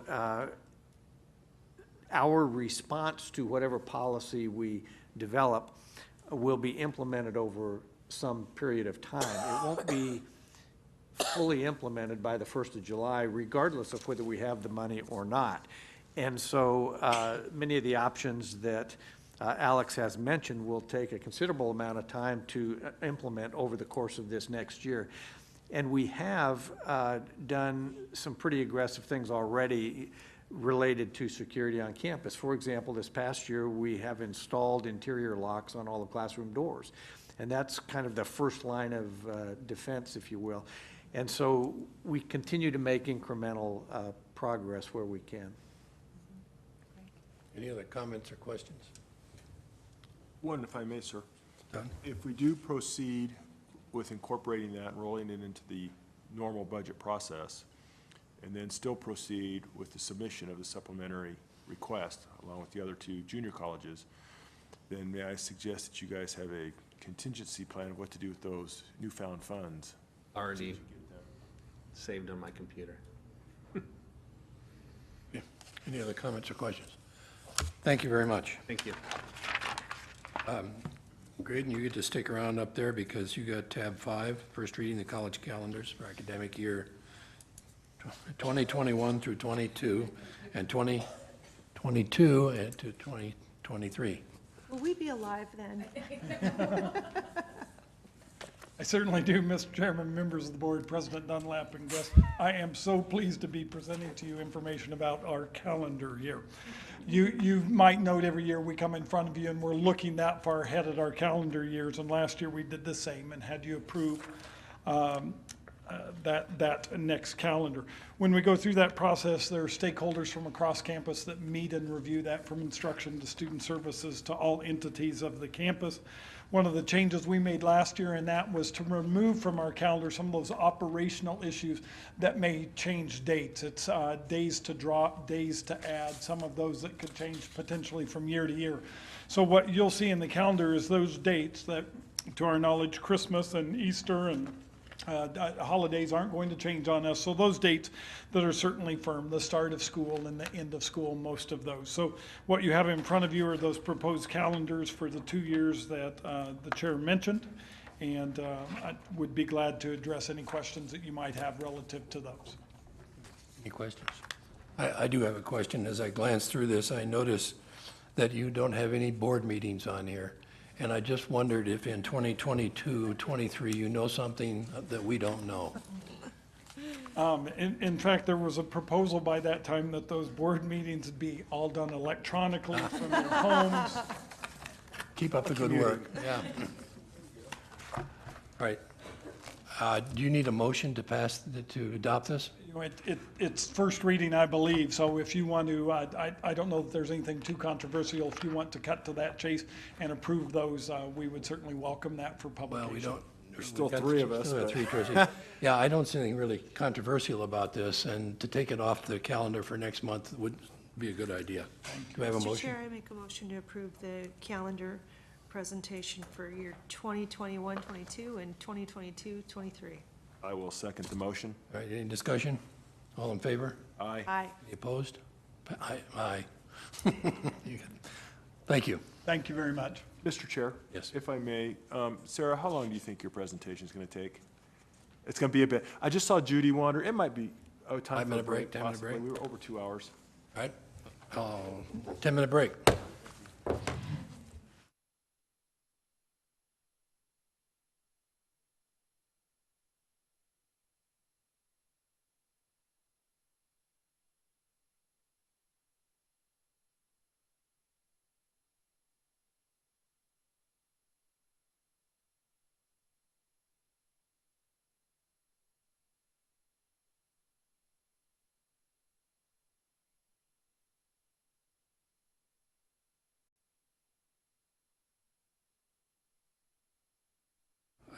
Recess, and we're going on to tab 6, which is the first reading of the fiscal year 15 general fund operating budget. Sarah Garcia. Sarah? Thank you, Chairman Howard, trustees, President Dunlap, and guests. Tonight I'm here to present the first reading of the budget. This is, as we want to stress, merely a first reading. It's mostly informational for you with one slide that tells the administration's recommendations for next year. We have reviewed all this material before. There's nothing new in this presentation for you, so I'm going to move relatively quickly, and if you have questions, please let me know as we go through. Sarah, one quick question, if I may, Mr. Chair. You said there was no changes at all. I know when we had talked to you, there was some additional information you might be providing. Are we still waiting for some of You guys that? were the first ones, so I think I made some changes, a couple minor changes, but there's nothing different from what's in your packet. Does that help? Okay. So we started the budget process this year with a set of budget assumptions. The most important ones are that we anticipate a decreased tuition revenue due to decreased enrollment, and also that we will have, thank you, Andy, that we would have minimal increases in state monies at the time we began the process. We anticipate up to a 10% decline in enrollment in FY15, which is on top of the 10% we had in FY14. And we gave instructions to the campus to make their budget allocation decisions in alignment with the college strategic and educational master plans, which are based on the 5 goals of student success, educational excellence, community engagement, diversity, and stewardship. So if we look at our total institutional budget, and this looks better at 2 o'clock this afternoon than it does right now, but it is in your packets. All this information is in your packets. These are just kind of abbreviated versions of what's in your packet. But the total institutional budget declined from a revenue standpoint of about $1.2 million this year, which is essentially all general fund money. And the expenses went down about $1.3 million. So right now we don't have a balanced general fund budget because we are still at the first reading stage and waiting for discussion from the board. Oops. Okay, so the next slide is the general fund. Boy, this really looked better this afternoon. I apologize. The general fund operating budget, the revenue side of it, the yellow highlighted box is the 2.3 million number that we've been talking about all spring, which is the decrease in tuition revenue for difference between where we started 14 and where we anticipate 15 going. Judy, that's page 3 in your packet. I know you like page numbers. Or Trustee Meyer. State general funds, we had a $311,000 increase in monies from the state, which we weren't anticipating. That includes money for benefit changes, $160,000 for mandatory increases to employee wages. There's a 1% one-time increase that the state's mandating, as well as a 1% increase to the base. The state took back $272,000 from us in enrollment workload adjustment, and then they also funded a one-time line item for the Sandpoint expansion. When you net all of those pluses and minuses together, we end up with the $311,000 of new money. Mr. Chair, if I may real quick. Sarah, real quick question. I've got all my notes as we did the meeting. Remind me of something, when we get the 1% mandatory merit increase for the PTE and the 1% mandatory merit increase for the GF, and then the 1% mandatory base increase that are all 3 state mandated, are those considered unfunded to us and we have to find them out of our budget, or are they giving us additional funds to compensate for that? From the state general fund standpoint, they gave us the funds, but then they took it away when they reduced the enrollment workload adjustment. And the other piece of it is that the money that the state gave us only covers about 1/3 of the cost of doing a 1% for the entire college. So it's essentially either an unfunded or a not completely funded mandate. Thank you. Welcome. In PTE, we had, again, the 1% and the 1% one time, 1% ongoing, some benefit cost adjustments. We got about $35,000 in new one-time money for capital equipment and some startup money for aerospace. We also got funded a full-time aerospace instructor from PTE, which would be ongoing funds. The next line item is the property tax base. The only thing I've included in the revenue budget at this point is new property on the rolls, which is $240,000 based on the new construction from last year. The only other line item in revenue is $190,000 in county tuition payments. We have made the decision and gotten the approval from the state board that it is okay by policy to do this. We're going to start charging the $500 out-of-district fee to professional technical students beginning in the fall. So when you look at that in total, we had the $2.3 million reduction in tuition revenue, and you add the new money back in, and we had $1.4 million reduction overall in the general fund. So we did a yeoman's job. I have to say that I have a lot of pride for the staff and faculty at NIC for going through the process of reducing the budget. We were able to reduce $1.5 million out of the budget through various methods, with retaining all full-time positions. We were not needing to do any kind of RIF or making positions go away. We did, in the process, however, we have 3 positions that we left vacant for next year, 2 in student services and 1 in physical plant. We had about an $800,000 reduction in adjuncts personnel costs because of the decline in enrollment.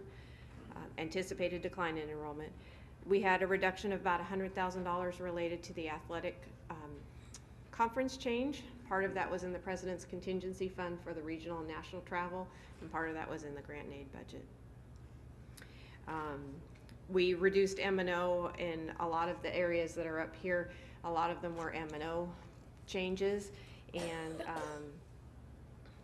also, auxiliary services gave back some money to the general fund this year, about $60,000 total. They absorbed the complete cost of running the campus conferencing and events operations. They absorbed the cost that we were subsidizing for them, and they also gave back some money for the rent that we used to pay on the student union building. In return, we're paying their utility bills. So we kind of did a trade-off, but we ended up with a net savings in that area. So our recommendation for fiscal year 15, the administration's recommendation in consultation with Meet and Confer and discussions with Meet and Confer, is the essential of the recommendation is to do a step for all employees outside of Head Start and area agency for fiscal year 15. A step increase equates to approximately a 2% increase in pay. 1% of that is going to be mandated by the state anyway. So, a moment to ask questions. You want to finish? Yeah, you can stop me if you want to ask questions. Yes. On this line item, hooray, I can see the numbers. Thank Yay. you. Happiness. The 1% state mandated, you just identified, is one time, and we have to do it. Yes. And the 1% mandated increase to the base at $300,000, we have to do. Correct. Then comes the recommended increase, which is another $300,000. Correct. That's more local option. Or and the same thing with a 2% increase for all PT employees, adjuncts. And what I think you're trying to do there is define the fact that if you increase faculty for funds for one group of faculty, we should do it for both, professional, technical, and academic. Correct. Reading that right? Okay. Oh, I'm sorry, PT stands for part-time, Trustee Meyer. So the 2% increase for all PT employees and adjuncts, that stands for part-time employees and adjuncts. They are Oh, not part-time, included not- they are not Okay. part of the state mandate. The state mandate's only the 1% to full-time employees. So technically, we have to do the 116 Mhm. and the two 300s. Correct. Oh, no, the first 300. The second 300 is the recommended increase. Oops, sorry, yep, okay, so 416 is required. I'm just trying to distinguish the have-tos from the options that we as a board have to discuss. Okay, and then revenue in excess of expenses from prior page. So on the revenue page, I told you we were unbalanced. We have actually $160,000 of revenue in excess of our current expenditure budget. So we can use that 166 to help pay for these recommendations. Does that make sense? Okay, thank you. Okay. So in the plant fund, there were a couple of adjustments to the plant fund. One, the $5 per credit, credit tuition increase that you all approved last year. We adjusted that number for the anticipated change in enrollment. It went from 625 to 529. We increased some of the monies in the computer equipment replacement fund, which is how we fund the lab computers, computers in the classrooms, and all of those technological things that we need. And we were able to do that essentially. The IT department took line items out of their operational budgets and moved it into the plant fund so that they could create schedules and get these items on a schedule and get them funded going forward. The only other item of note in the plant fund is that we had a $425,000 plant fund contingency last year, and part of that was still finishing up items on the mill site and infrastructure. We used actually a large portion of that to pay for the dike study. And so for next year, we don't anticipate needing to have a contingency fund in the plant fund. So we've taken the deferred maintenance and made it a line item on the plant fund side and taken it out of the capital investment reserve, which is where we've been paying for that. We also did that because we know we're working on a CTE building and we don't want to obligate those funds for anything other than that project until we move forward. This slide just shows you that capital investment reserve. We continue to put the original $2.4 million plus a 1% increase in property taxes that we did in FY13. So we're actually putting almost $2.6 million a year into that capital investment reserve. As you can see, last year we had the deferred maintenance coming out of there. This year we're not showing the deferred maintenance, but we are asking for the opportunities or the use of that fund to help pay for the planning, pre-design, and possible financing related to the CTE building as we move forward. Okay. Decided to spice up our presentation a little bit this year and give you some graphs with colors, which, you know, we can have fun in accounting too sometimes. This slide is really just trying to show you the changes in the types of revenue streams that we have. So the blue at the very top is the state funding, which is the state general fund. The purple segment is PTE funding. The green segment is property taxes. And the red segment at the bottom is tuition and fees. And then the line that goes through the middle, which is a little hard to read up there, is student FTE, credit only FTE. So it's just trying to show you how our revenue patterns have changed in accordance with our enrollment changes. And your packet's much prettier than what's up there, easier to follow. But if you look in 2005, 30% of our funding came from tuition and fees, and right now 31% of our total revenue is coming from tuition and fees. And the biggest changes are property taxes went from 20% to 34%, while state funding went from 37% down to 25%. So we've flipped, if you look on the graph, the blue and the green have kind of flipped as percentage to total. Tell us the percentages again on the revenue and enrollment. The state, I don't The see it on the state, chart. the state, which is the top blue Yep. bar, started at 37% of our total revenue in 2005, and now it's 25%. And then the bottom bar, which is tuition and fees, it started at 30 and it's still at 30. It's at 31. Down there, okay. And then the property taxes, which is the light green, that went from 20% to 34%. Okay. So our next slide is comparing our employee numbers to our student FTE. And really, we're just trying to show here that the size of our staff has been following along the curve with our enrollment. As we're anticipating declining enrollment, we are seeing a reduction in our part-time faculty, which is the blue line up there. And again, I apologize, it's a little hard to see. But our full-time faculty, which is the green line, you can see that's pretty much straight across, and our staff and administrative side is relatively stable. And so it's the part-time faculty that is moving in alignment with the student number. And then finally, in one of our meetings, the trustees mentioned that they wanted to kind of talk about total revenue versus total salaries.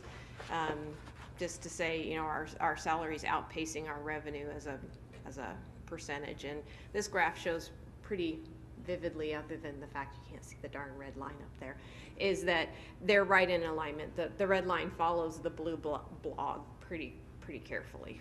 So we're not increasing our salary costs disproportionate to our total revenue. We have a question, sir. Sir. If I may, and I apologize, you were moving pretty quick. I know we're trying to go fast. Yeah, I actually have a that's fine. question on the prior slide. Sure. When we looked at this, one of the things that we were noticing was, and one of the things that's been a theme of Ron's is enrollment decreases, is there a commensurate decrease in faculty? So we've been kind of watching that. On the draft that we looked at together, under faculty part-time, for FY14, it went from 146 and 13 to 153 and 14 to 129 for a reduction of 24. When I look at the new chart, it goes from 146 to actually 138 to 129. That's a change of 15 in that number. It just jumps out at me because that was one of the discussions we had was about faculty. Was the 153 correct or is the 138 correct? The 138 is correct. So what I went back after that, I want to make sure my numbers were dead accurate, is I went back and I adjusted those numbers for the change in the rate that the adjuncts earn. Yes. Yeah, and just a point of clarification on that, the part-time faculty FTE has been normalized to a full-time equivalent. So in other words, the amount of credits that have been taught are then divided by 30 to determine a full-time equivalent. So if there, for example, the drop between fiscal year 13 and 14, which is, shows that there's a drop of about 8 faculty, could actually represent, 20 to 50 faculty, depending on how many credits they actually teach. And I appreciate that clarification for those that didn't know. I actually had it in my notes from Sarah. It says FTE is normalized, number not absolute, number of people could be plus or minus. But I just thought that was something that jumped out at me, because instead of an increase of 7 and then the decrease of 24, it was more of a decrease as we were moving gradually. So that caught my eye, sorry. Mr. Chair, just one quick comment. I'd just like to remind the board, when we talk about our overall value of the community college, though, for years, we've always tried to make sure that full-time faculty numbers stayed really high. And we tried to go for a ratio for quite some time of 75%, and we're not there now. And I don't know if we're going to get back there, but I think that we all know there's a tremendous amount of value in full-time faculty to our students. And it costs money, but it's a value judgment. So I don't ever want to celebrate more part-time faculty, even though they're very worthy, over full-time faculty. I really wish that we could start inching our numbers back up for more full-time. Christy, I was just asking for the number because Sure. it had changed. Yeah, So. yeah. Okay, Sarah, please proceed. So we talked about the recommended, the administration's recommendation for changes or things that we'd like to add to the budget from where we are right now, and that included the 1% mandated plus the 1% recommended to get us to a step increase.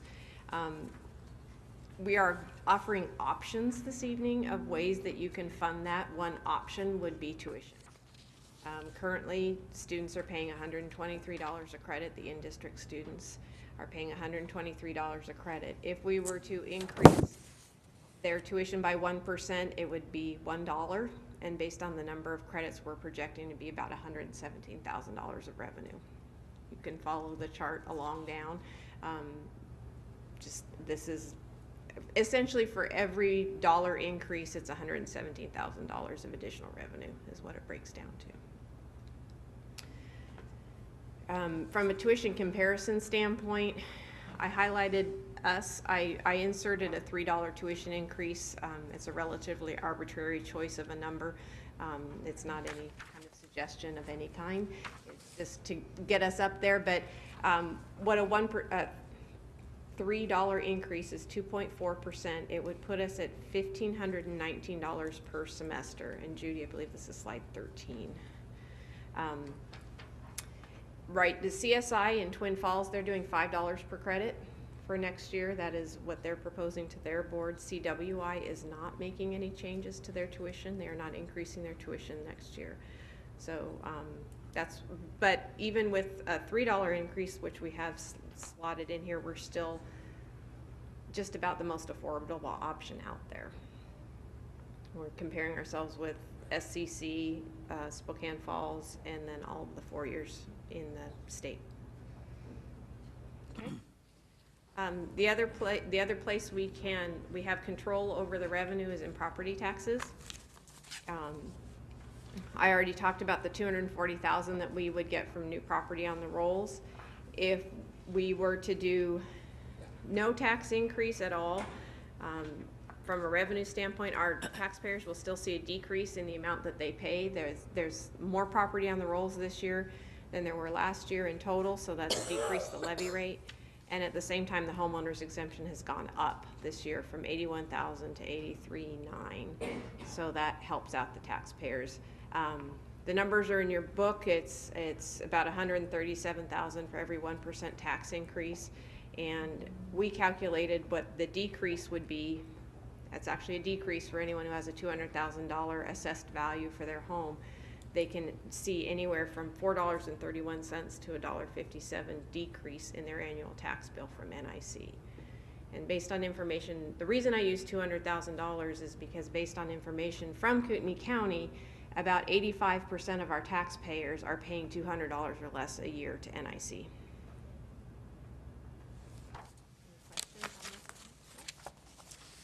Okay, so we have the fee-based funds, which include ASNIC, Student Health Services, Student Activities and Recreation, Athletics, and Commencement. There's a decrease in their revenue. That's because of the decrease in enrollment. They are fee-based, so their revenue is impacted by changes in enrollment. And they have decreased their expenses in alignment with that anticipated change in revenue. I will note that in your packets where you have all the different entities listed, the budget in there for ASNIC is last year's ASNIC budget, and I apologize to ASNIC even though they're gone at this point. You're here, Josh, I'm sorry. I apologize to ASNIC because I know they got their budget done early this year and I didn't get their new numbers included in the packet. So the packet includes last year's numbers. I'll get that fixed for the second reading, but I wanted to publicly announce that I gave them the wrong numbers. So it was my error. Is it close? The number's close? They're pretty close. Yeah, they would have seen a small decrease in their revenue number just like everybody else, and they balanced it in their expenses. Our second to last budget is the service units. The service units include all of auxiliary services. It includes the Workforce Training Center, Lakeside Children's Center, Campus Mail and Copy, Campus Security, and Fleet Services. So I want to commend this group in particular at doing a very good job at being stewards of their budgets. They managed to cut $66,000 of general fund support from their budgets. So the general fund helps make them whole as they're becoming their own entities, and they were able to cut money without cutting services or without penalizing the constituents that they serve. And finally, we have the grants budgets, and the one thing that I want to note on the grant budgets, we don't have any control over the grant budgets. The budgets themselves are dictated by the granting agencies, but this is for your information how much money we have coming in grants every year. It includes Head Start Area Agency, our aerospace grants, our and any other TRIO grants and all the grants that we have on the campus. One thing that we did this year that was pretty exciting was that we were able to negotiate with Head Start to double the cost reimbursement that they give to the college in support for the support we give them for HR and payroll services. And we did that, we were able to do that because they got back their sequestration money that they had been taken away last year. And as they made due last year, they were able to keep their programs whole, but able to give us better compensation that was more in alignment with the value of what we're providing to them. So it was a mutual effort and Beth Ann and I discussed it, and she was very excited to be able to do that for the college. So we were able to do that. And that's it. That's our presentation. At this point, we're asking you to consider our recommendations, and I believe we'll have a board workshop to kind of get into the details of those, and I will stand for any questions or comments or suggestions. Mr. Chair, I'd like to make a suggestion to the board. We're missing a board member. We have a very sick board member who's being a good sport. And this is information that it's really just for first reading and we can take, and we have a workshop scheduled that we can really dig in. If the board's good, it's almost 9 o'clock at night. Unless there's burning questions when we have a workshop already planned, how do you feel about just thanking Sarah for this? And we can really focus on that when we have all of us together and Judy's not so sick. I can certainly support that. Okay. Do we have a date for that We workshop? can all support it, but I do have a question just Oh, because well, you asked okay. not to do anything. On that, the next to the last slide where we talked about the service units, and you have campus security on here, and I know we heard earlier that does not include any budget items for enhanced security costs due to the new legislation. That's correct, Chairman. Is that the only place that would go under your budgeting process, would be under campus security? Or would there be other places that'll show up in the budget? It would depend on which of the options or alternatives that were presented by Mr. Harris earlier today. It would depend on which option we went forward with, or the board went forward with, as to whether it would all belong in campus security or not. Most likely it would. Okay, good, thank you. Other than that, any other questions? Sarah, thank you very much. That concludes the first reading. Pardon? Do we have a date for that workshop? Almost? No, not yet. Okay. We still have one more trustee to clear the dates. Right, and it will be between now and the next board meeting. Correct. I think we had a date that we were going to propose to see if Ron could accommodate. Yep, didn't so we? we'll wait till that. Thank you. Okay, the next budget item, or next agenda item, is the board chair report. And since it really upsets me to have Joe give his report before I give my report, because he reports everything I want to report.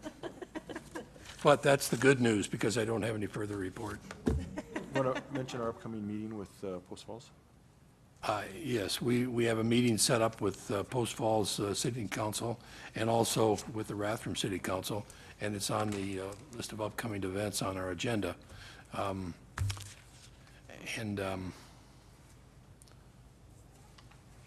That's it. Any remarks for the good of the order? We are adjourned. Thank you.